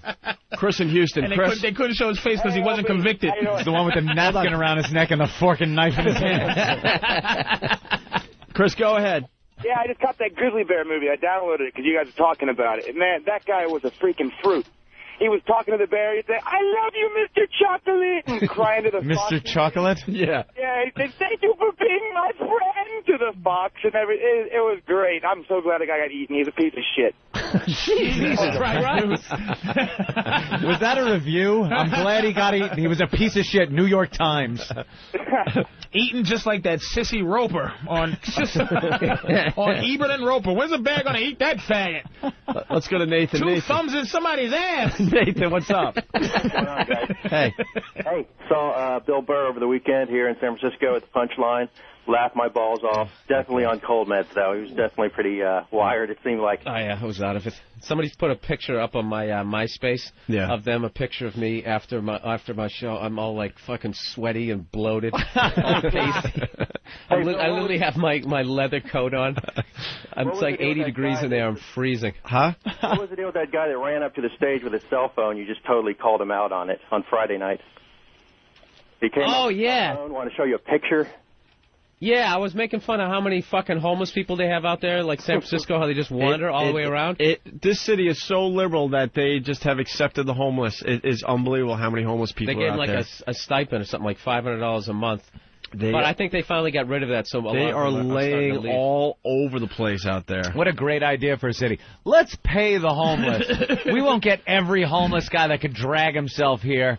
Well, what they coming thought to they the would city. do would take the money and pay for rent and food, and what they did was they just fucking had a drug party for 3 days, and then they'd be broke again. Come on, You know what man. some of these idiots don't fucking understand? Homeless people are homeless for the most part. There are some evil more. There are some unfortunate circumstances where people fall into these cracks in life and become homeless. But for the most part, homeless people are kooks. They're crazy people. They're insane people that are not locked up in an asylum. What do we need to do about it, Anthony? I don't have the answer. There's no guys who got fired. Not pay them. No check-to-check guys that got fired. It's not and like thrown out. fucking movie homeless people where, you know, the guy was working at IBM and he got fired and then this chain of events happened and he's out on the road with a fucking stick with a kerchief tied at the end and he's fun with Dick and Jane homeless and he's in the shelter but he befriends the guy that runs the How shelter. much shit can you actually carry around in that manner anyway? Not much. Jesus, what are you got Not there? much. Unless they're doubloons, you're fucked. There's nothing that... if you're homeless, you're fucking crazy. So if you give them money, they're not going to go, thank you so much. I'm going to go and I'm going to get my resume together. And how could you even get an apartment? Do you have references? Or ask the guy that walks by the grate down there by the subway. He says, I never make a peep. They're crazy. I know you don't pay them. I don't know what you do with them. I think you do what Giuliani tried to do a few years ago. Round them up and lock them in mental hospitals until the ACLU comes around and says, that's unconstitutional, let them back out. Yeah, Giuliani was like... them just to the outer boroughs. Well, that was at first. He did a good job, but the ones that wouldn't leave... Treat them like Batman criminals. Treat them like the villains in Batman. This nigga's dressed as a Joker. Put him in Arkham. What? They ought to build a separate institution with dramatic lighting and gothic put shit on it. Arkham Asylum. Fucking gargoyles hanging off the end of it. Well, Mr. Anthony, riddle me this. Well, you're homeless. The Riddler was homeless. That old homeless penguin and Catwoman, them motherfuckers. Yeah, they're all homeless. Come on. Homeless kooks. Lock them up. Jesus Christ, man. Some of them are downtrodden. Damn, Anthony. Hey, we're gonna do a quick break here. When we get back, can we talk about the Flavor Flav show? Yeah. I love that fucking show. Thank you. That's jerk off. I'm trying to get people to rally around me around this joint. I think it's one of the best shows on TV. It's so stupid because of the girls. The girls are hoes are just some of the most genius human beings on earth. Man. We'll get into that next and a few other things, but first it's Martin Luther King Day, so we got a little Chris Rock here for everybody. I think you have to live in like a bubble. Working on it. All right, you're checking out the Opie and Anthony program on XM Satellite Radio. Changing the music up a little bit for this fine Martin Luther King Day. Yeah. Who's working today? Everybody? No one works today. Is it a federal holiday? It's a real holiday, dude. Yeah, the blacks finally got one. The banks in the post office? We got one. Woo! You guys finally got one. Yeah. Congratulations. I'm surprised you didn't lump it all in with February. I was going to say, yes. Martin Luther King month and Black History. Just wrap it all up. You know what? We got to throw all our presidents together. It ain't a real holiday. Well, it's 50 of these crackers. It's like, you can't give them all a goddamn ain't a real holiday. You're a minority. Accept it. They all weren't great, and we're not minorities. I can't argue enough with you motherfuckers. Enough time hasn't gone by. You band together with color, and if it wasn't for that, you'd be a minority. You're a German. You're a fucking whatever you are. I'm a white guy from Massachusetts. Whatever. Well, you're not according white. to the Long Island Press, I'm Irish. Enough, yeah. What the fuck? Are you Enough time hasn't gone by for it to be a real holiday yet. See, it's not real until, like, there's somebody dressed like him. You got your footnotes just to make sure? Yeah. Okay. Until someone's dressed like him on TV going, we got a fire hose full of savings at Chevrolet down in Lincoln Continentals flying out the door. Hey, got you feel some like Cadillacs. Shot on a balcony at Lincoln Mercury. We'll take a shot at these prices. Only $39.95. This one for $29,586. I tell you, it's not a dream. Here at Buck Toyota. I have climbed the mountain and I have seen a Dodge Daytona. I can't wait. Down here, white kids and black kids can buy a Suzu Trooper for the same price. Now that's equality. But the only thing that's wrong, it's not free at last. It's not free at last, but it's close to free at last. God bless you. Come on down. Now that's when it's a real holiday. Come on down to John Bentley. That's when you see the only Bentley commercial. Come on down to Freddie's Bentley shop. Oh, what do we got here? You missed the one before that. Never mind. Sorry about that. Anyway, Martin Luther the King. Celeb reality. It's all about celeb reality on VH1. By the way, congratulations to Patrice on his new show on VH1. I think that show's going to be a hit. I think it's going to be a hit. I think it's going to blow up.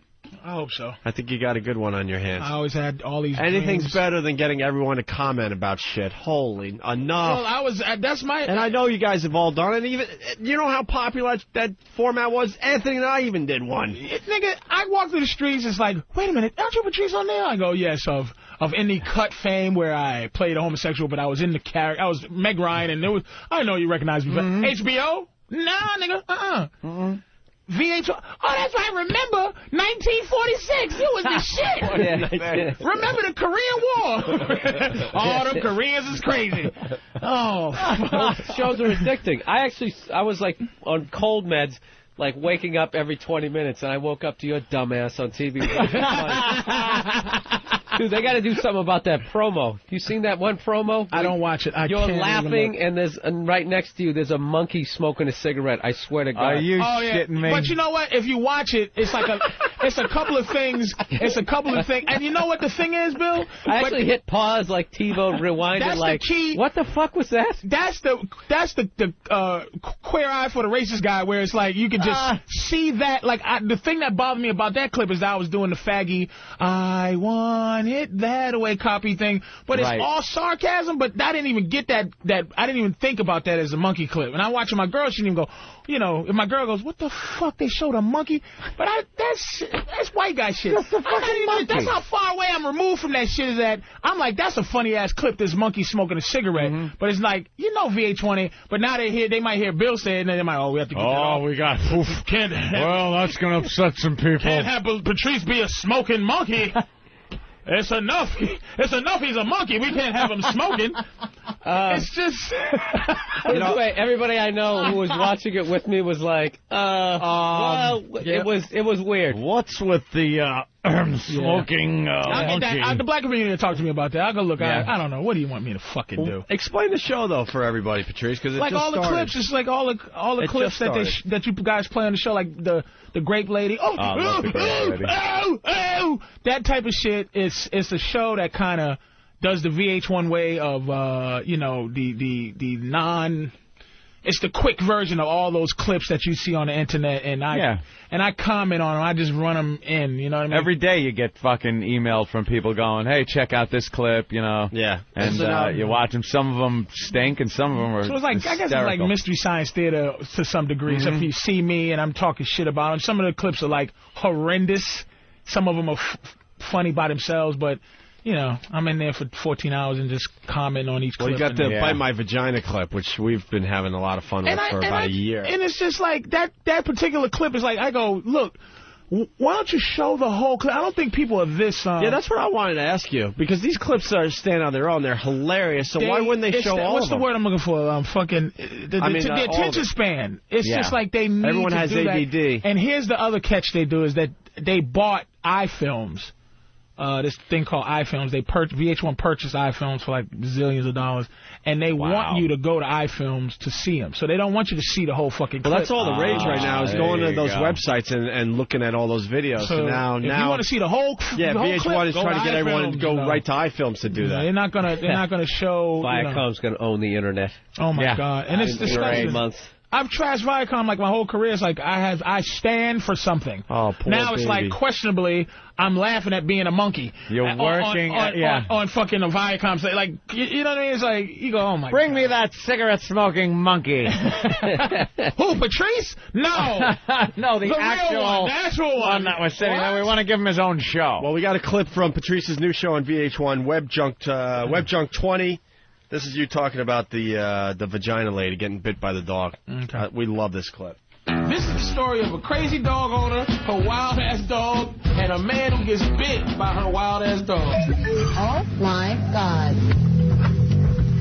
I'm going to have the dog taken. I tell everybody, run the dog fight. I told you the first thing. And the dog is not right. First, the dog bites the man in the park, right?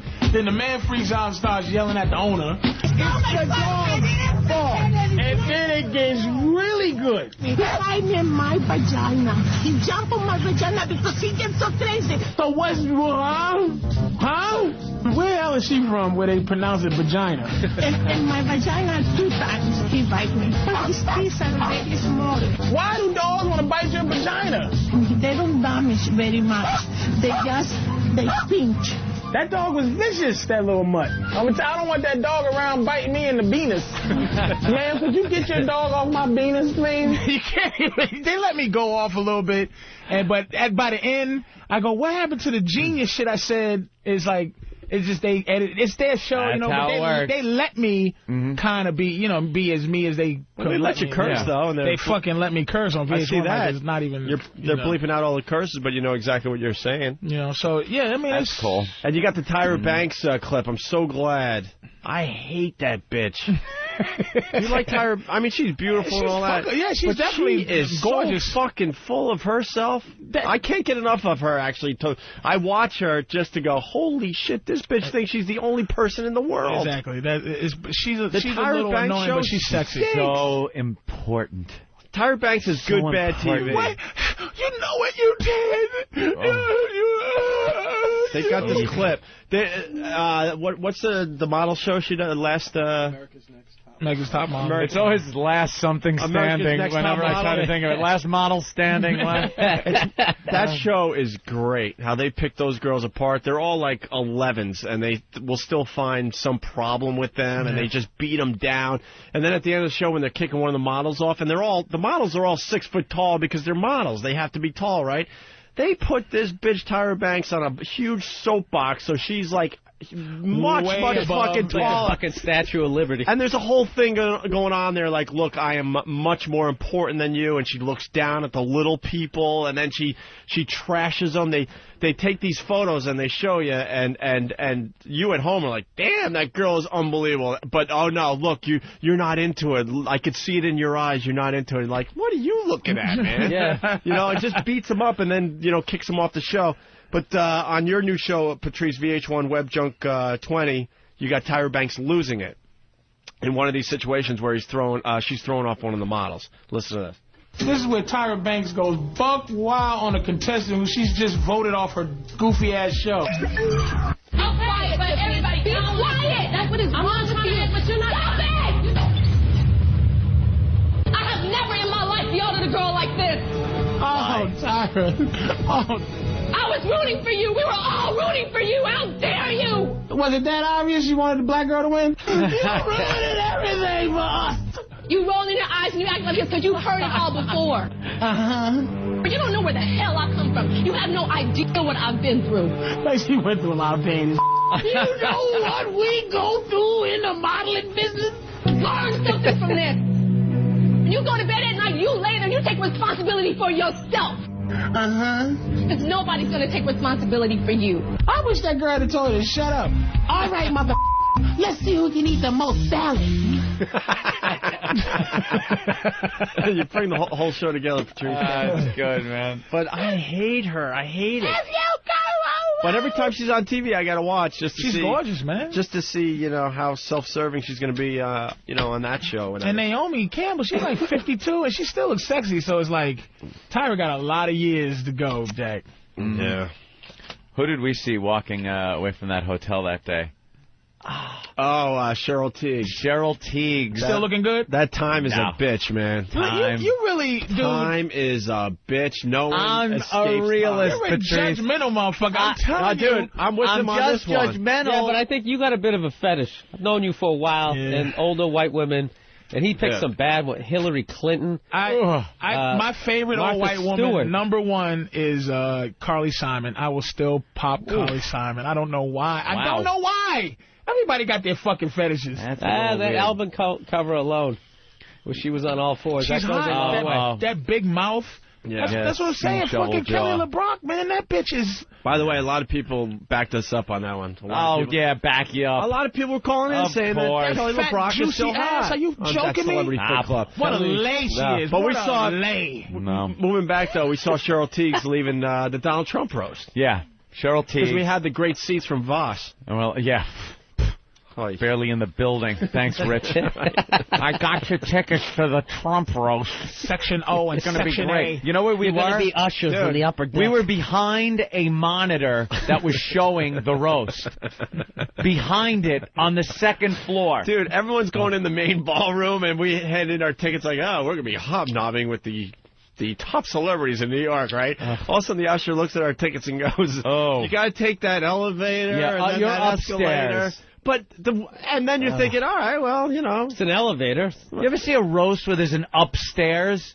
It's always the dais and the table. Right. So there's we're like no upstairs at a roast. So at first we're like, all right, well, we'll follow all the other people that have seats in that area. No, there were maybe another 20 people that had seats in that area. And we sit down, and then my seat stunk. I had to stand up and look over this video screen to see anything.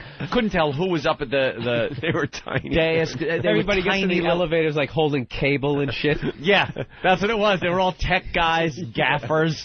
They were heading for the fucking mixing board. So heading for the walkways high above. So we leave the roast. We're walking back toward the station, and we're right behind Cheryl Teagues and her white, old, saggy ass. Like, how bad did it look, though? It was bad. Here's what I'm saying. For an old lady, she probably isn't that bad.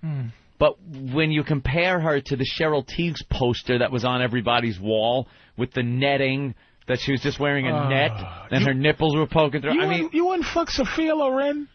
No. Just because she exists? She's 60-something years old. Sophia Loren. You gotta pop her, dude. She's a fucking... No, I don't. There's gotta be just a glimpse of just young Sophia's one drop. No. Just half a pussy lip Ain't is nothing still young. left there. Believe me. And when you see these people out, remember, they are looking their absolute best. All right. This is the best they can possibly look. How old is Cheryl Teagues? 50? Got to be. She's got to be old. In her 50s. 55. And she's nothing. There's no redeeming sexuality. Not a drop. No, I didn't see any redeeming sexuality. I saw an older woman that you look at and go, all right, she's, an older woman that doesn't look like she's ready to fall apart. Okay. What do you, the old broads. Plus, women who continue to dye their hair like that long, it becomes like a fucking bird's nest. It's all dried out and shit. And burned And then also you get into your 60s. It's like the smell of rot of your impending death. So you start having that old person smell. So and you see the top of their head. Yeah, because when it gets to what you're talking about, you see right through that cotton scalp. candy hair.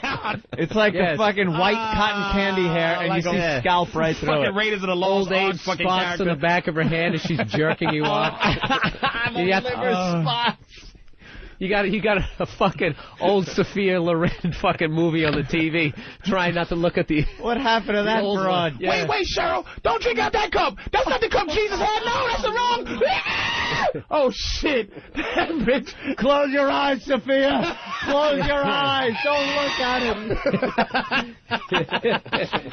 it. Someone opened the Ark of the Covenant in front of that bitch. Right on, man. No, she looks like, a nice older lady. But you're just against old bitches. I can feel it. Wait, you know what? I disagree with that. It's not.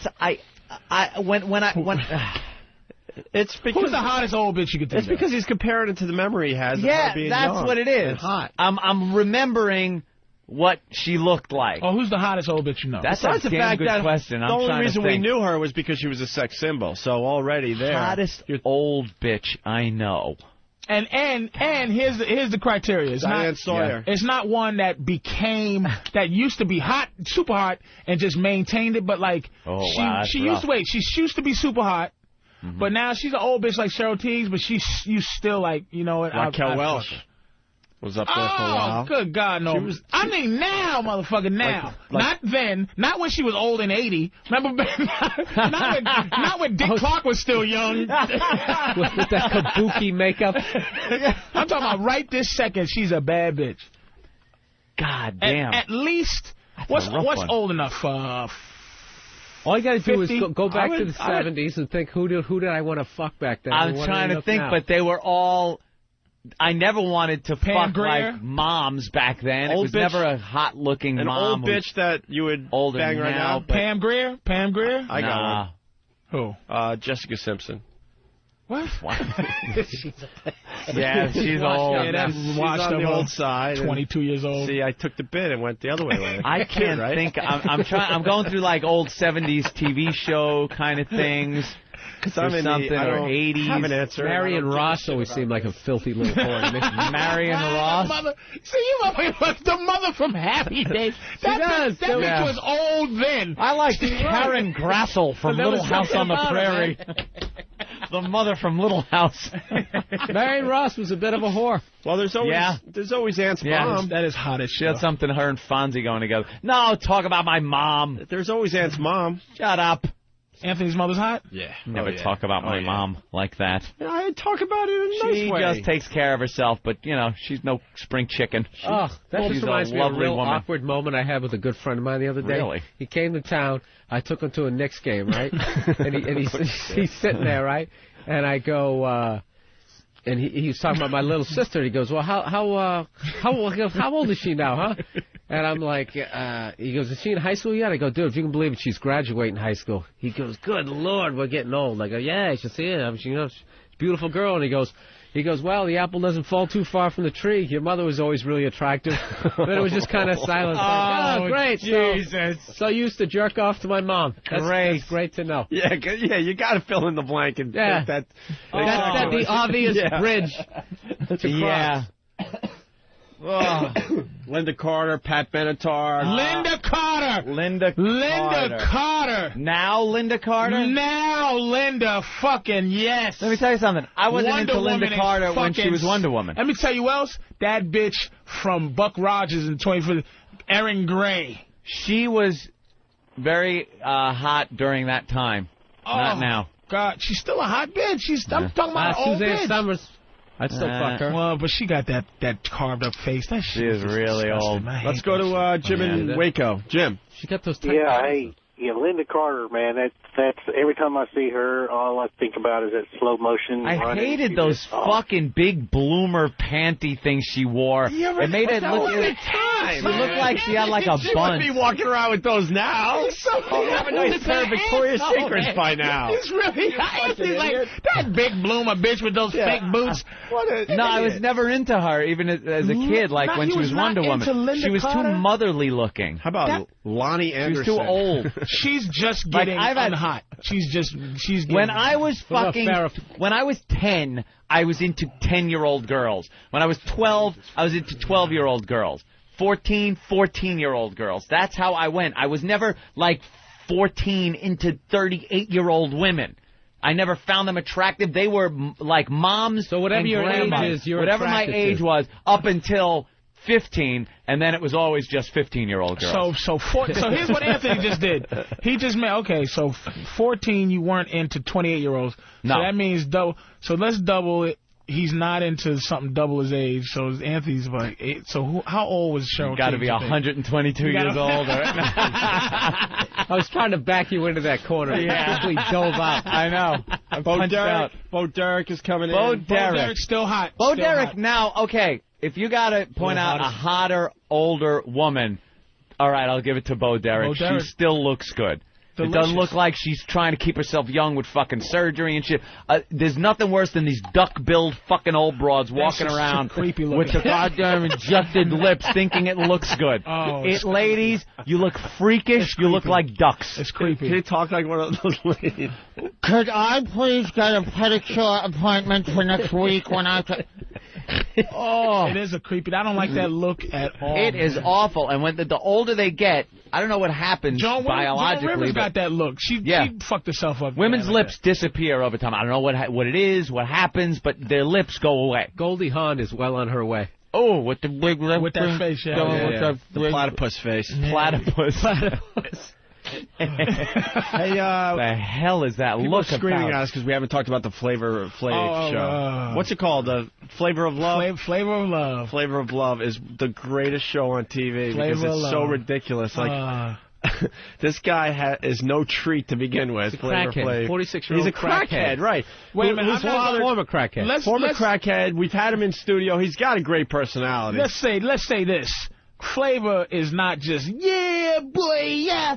Flavor got a lot of shit. He has a lot of insight, dude. You got to give him that at least. I'll give him that. A lot of insight. Right, he's a 50-year-old motherfucker who's a little bit more than that dude because he used to hang out with Chuck. He used to do that yeah boy shit, but they were friends because they used to vibe back and forth with on the black shit. So man. he a lot more than just yeah boy. You know, he's just making money and shit. But you see, he tries to kick these hoes some knowledge, and they're crying. Now I know. Look, these we gotta explain the bitches, show for everybody first. All right. Flavor Flav is, he's looking for a lady because Bridget Nielsen blew him off with the last celebrity reality show they did with him. Yeah. So now he's in this like mansion in Hollywood, I guess. Yeah, beautiful place. And then they just like bust these hoes in from like the ghettos from all over America, and they man. are hoes, like they're legitimate hoes. Look, dude, I don't know that. I don't know your shit. I don't know your culture, but I could spot. They're so obvious that they're hoes. Just gold. They're not fake hoes. Yeah, they're not horrendous. They're not playing a part. They are just right from the project. Upwardly mobile. Wishing have been lying so long they don't even know they're lying. These other hoes don't love him. I love him. I know what's good for him. And they're sincere because they believe it. Yeah, they really believe it. And they really see this as their chance at like Lotto. Look it, Flav to them is it. Like usually, you know, like let me tell you, there was a scene in there. I don't know if there was a scene, the one they just threw off, the model chick that was crying at the end, right? Latin. No, that was 2 weeks ago. I know all her names. She's a tall. I forgot. She was fucking. Oh, she was just. You go. You know what, baby? I don't mind if you fucking a hoe. You know, I don't mind. You just look delicious. She looked good. But there was the thing where I saw her, where her wholeness came out, where Flav was like, you gotta love yourself and this and that, and I'm getting a connection with you. And he goes, just go upstairs. And she did that whole sip her booze like she was down to the last bit of her booze. She guzzled it and did that breath of, okay, I gotta suck this dick. Oh, and you can feel her body and see her body just go, all right. Like, I have to do what I have to do. And that's the kind of hose that's on this fucking show. That's what's it's a dirty job, but do what I have to fucking do. It's a great show because there are some girls there that are really in love with Flavor Flav like, and really want it. Come over and give me a kiss. Yeah. And the white girl just kisses him in front of everybody. And he goes, you going to stay on the show. And then you have the gold diggers that are just in for it for the money. And then you have the other ones that just want to be on TV. And then it gets down to like, oh, shit, I actually have to do some shit with this guy. And they're like freaking out like, oh, man. Are they fucking him? Yeah, well, that one chick was crying. I bet she fucked him. And he's like, get that camera out of here, boy. We about to fuck, right? Oh, wow. Because the way she cried, and they probably made them sign some goofy, if Flav fucks you, it ain't rape. Yeah. Right. Can't get revenge, you stupid hoe. All right. The non-rape fucking clause. Bylaw 12 on the third line, you stinking asshole if you fuck Flavor. There's no sexual harassment on the show. He's grabbing their booties all the time. Let me give you dude. He's giving it so dirty when that girl gets out of the limo. Yeah, dude, you're giving up like constitutional rights when you sign away this fucking waiver on that show. The show starts with him giving just the most derogatory names for these bitches. They all have nicknames, and he's like touching their asses. How did he come up with Red Oyster? Red Oyster was one of the Asian she read the pussy's like the pussy's an oyster, and snapper, the red snapping like pussy. China? Communism. Right. Flavor's a smart motherfucker. A bleeding pussy. That's all I could think of. Red oyster, baby. Red, like commie snack. I never heard oyster. I always heard clam. That is funny. That's all right. He's got an education. Yeah, he clever motherfucker. But he has kids all Hey, over. where's Mouse Snatch?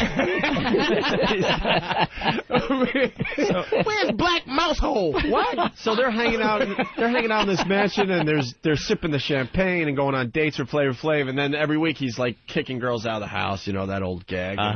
And they're gonna get down to the one, man. But some of these broads are just hilarious. On last night's episode, Flavor gets them all together and says that they're going to meet some old friends of his.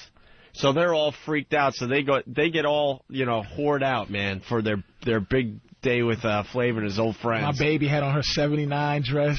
Dude, I love her, man. No bras, skirts up to... Soggy tits hanging down. Skirts up to the... that Hottie? Hottie makes Oh, she's a mess. Oh, I like that hunk of shit. Her cleavage. Okay, her titties are so far apart, it's like an 8-year-old's back. Oh, it's in the middle of her fucking titties. Oh, shit. Her nipples point straight down. She's just a piece of garbage, and I love her with all my heart. Because she thinks she's the hottest thing, too. And her ass, she has the conclave ass. She literally goes, she said the other girl was jealous of her. She goes, because my friends always say I look like Beyonce. Yeah. And everybody in there legitimately fell on the ground laughing. Wasn't like they planned it. It's just like, what? My friend, and there's one hoe, New York, I guess, who is just a hoe. She's such a class act. Here. She's such a. Is that oh God! Let me see. Look at that. Yeah. Look at that. No! Are you kidding me? It looks like she's got two moose noses on her chest. Oh wow! Is that nasty? Hey, you moose titty hoe! It does look like two moose noses. Get out of here! Get out of here, bitch! Yo, long and wrong. Moose head. Hey, moose head tits. Oh my God! Oh my God! And but look at them, just. You gotta appreciate, and Bill gotta appreciate that. Bill likes black girls, man. Bill knows that's fucking some delicious about 7 sogginess. sizes too big. That is horrid. Ridiculous. That is horrid. She has a pretty face. She does have a pretty face. I didn't even look at her face. That stomach in love with her. Yeah, she's got a gut on her. And the fucking tits. I can't get past that. And the black community, that bitch is like, she walks the streets. Yeah. She can't walk the street and not have somebody try to fuck her.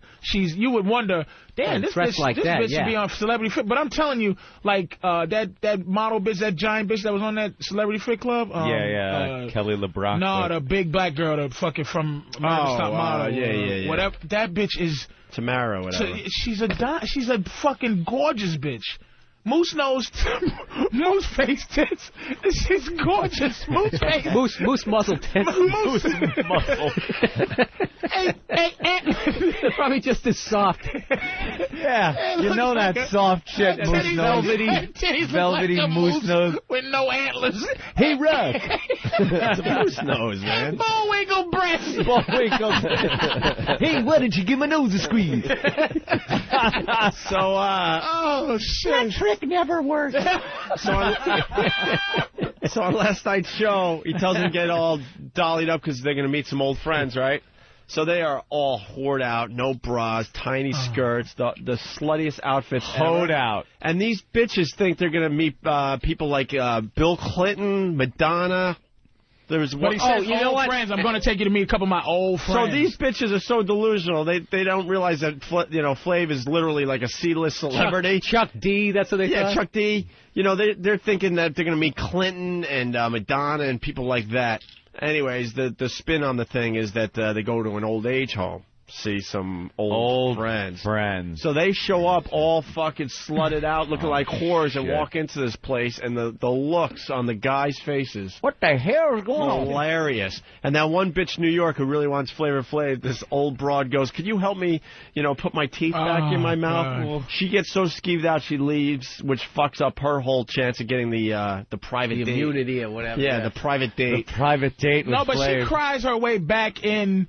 She said, I'm so sorry, Flav, because she knew that fucked up her whole chances. And she cried and said, I'm sorry, and I didn't mean it.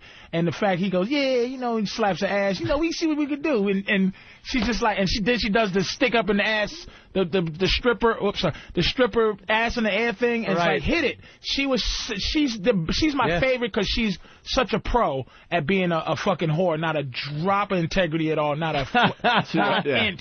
She'll do whatever it takes. She's also really good with like the mental shit too. Did you see what she was, what's that girl? The Hoops. Hoops, fucking with her mind. Yeah, when she goes Hoops is literally going like, I can't stand that bitch New York. She's fucking with me, blah blah blah. So they lay. New York says to Hoops, you know, how you doing? She's like, I'm good. And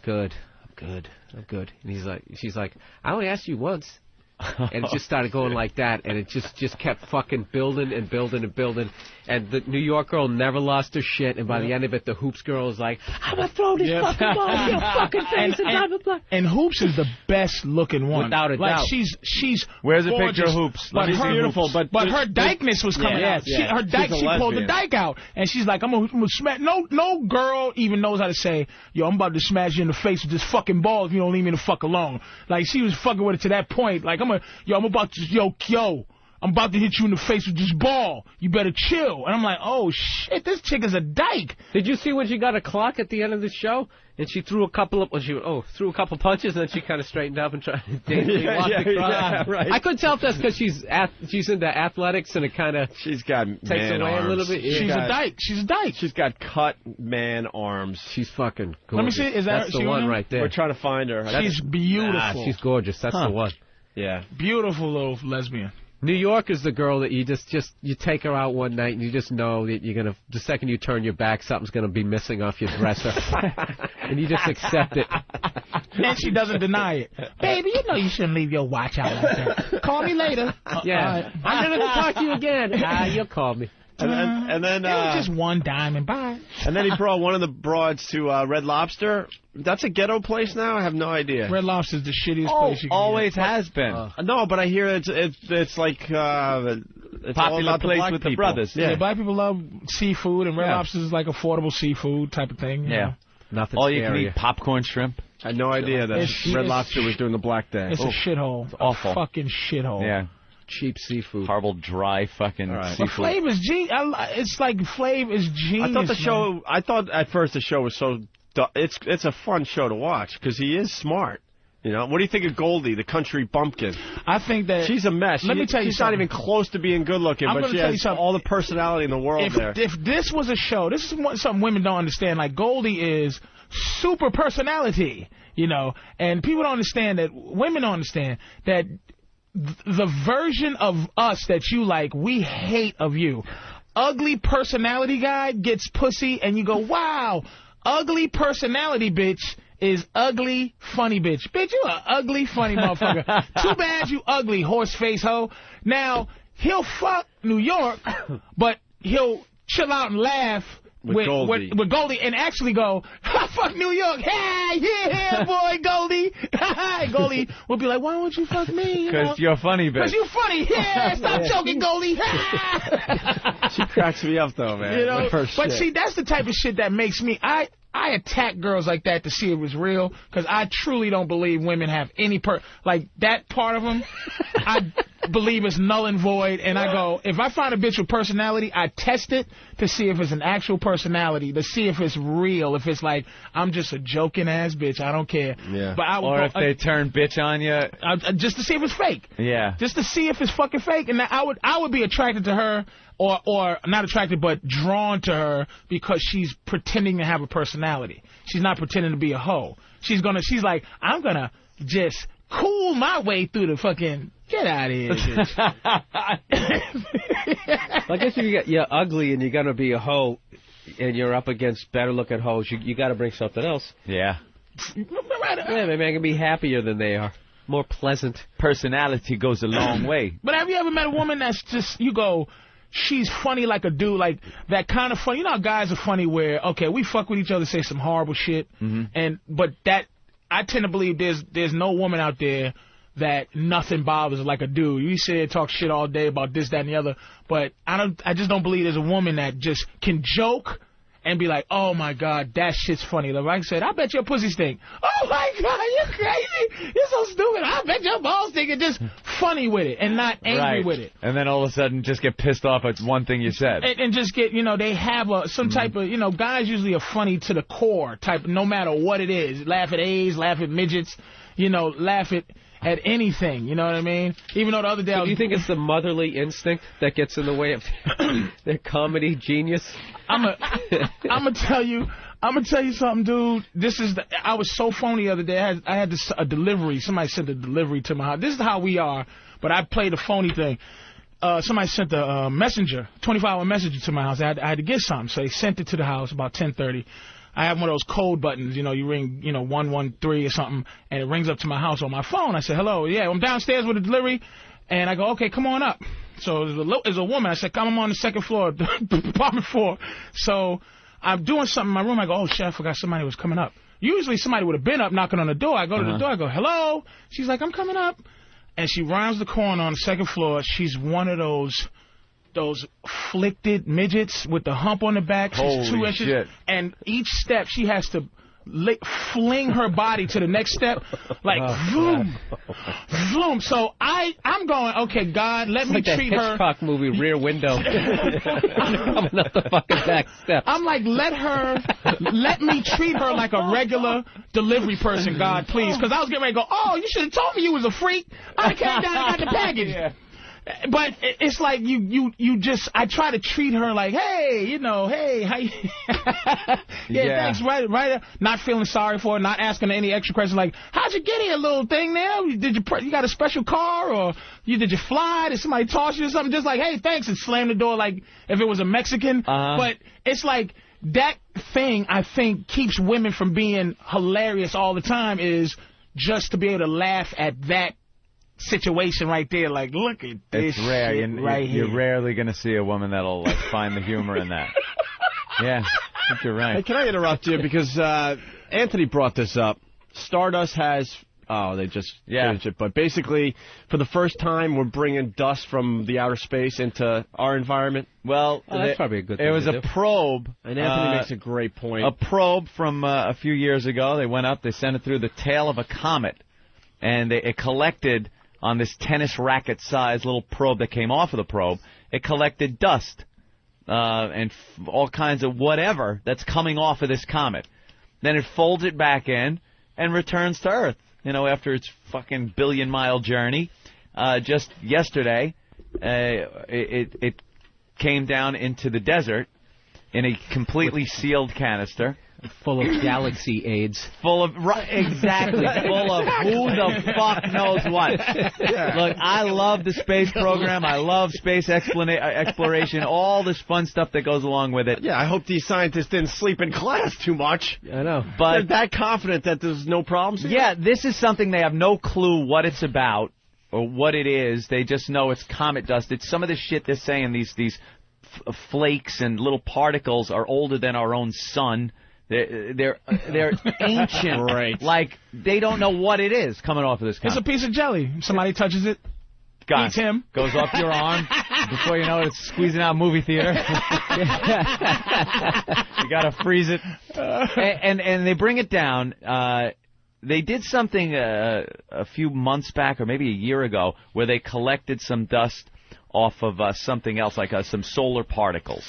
And that one crashed in the desert without its parachute and broke open. They're still trying to figure out if they could salvage that because it was contaminated.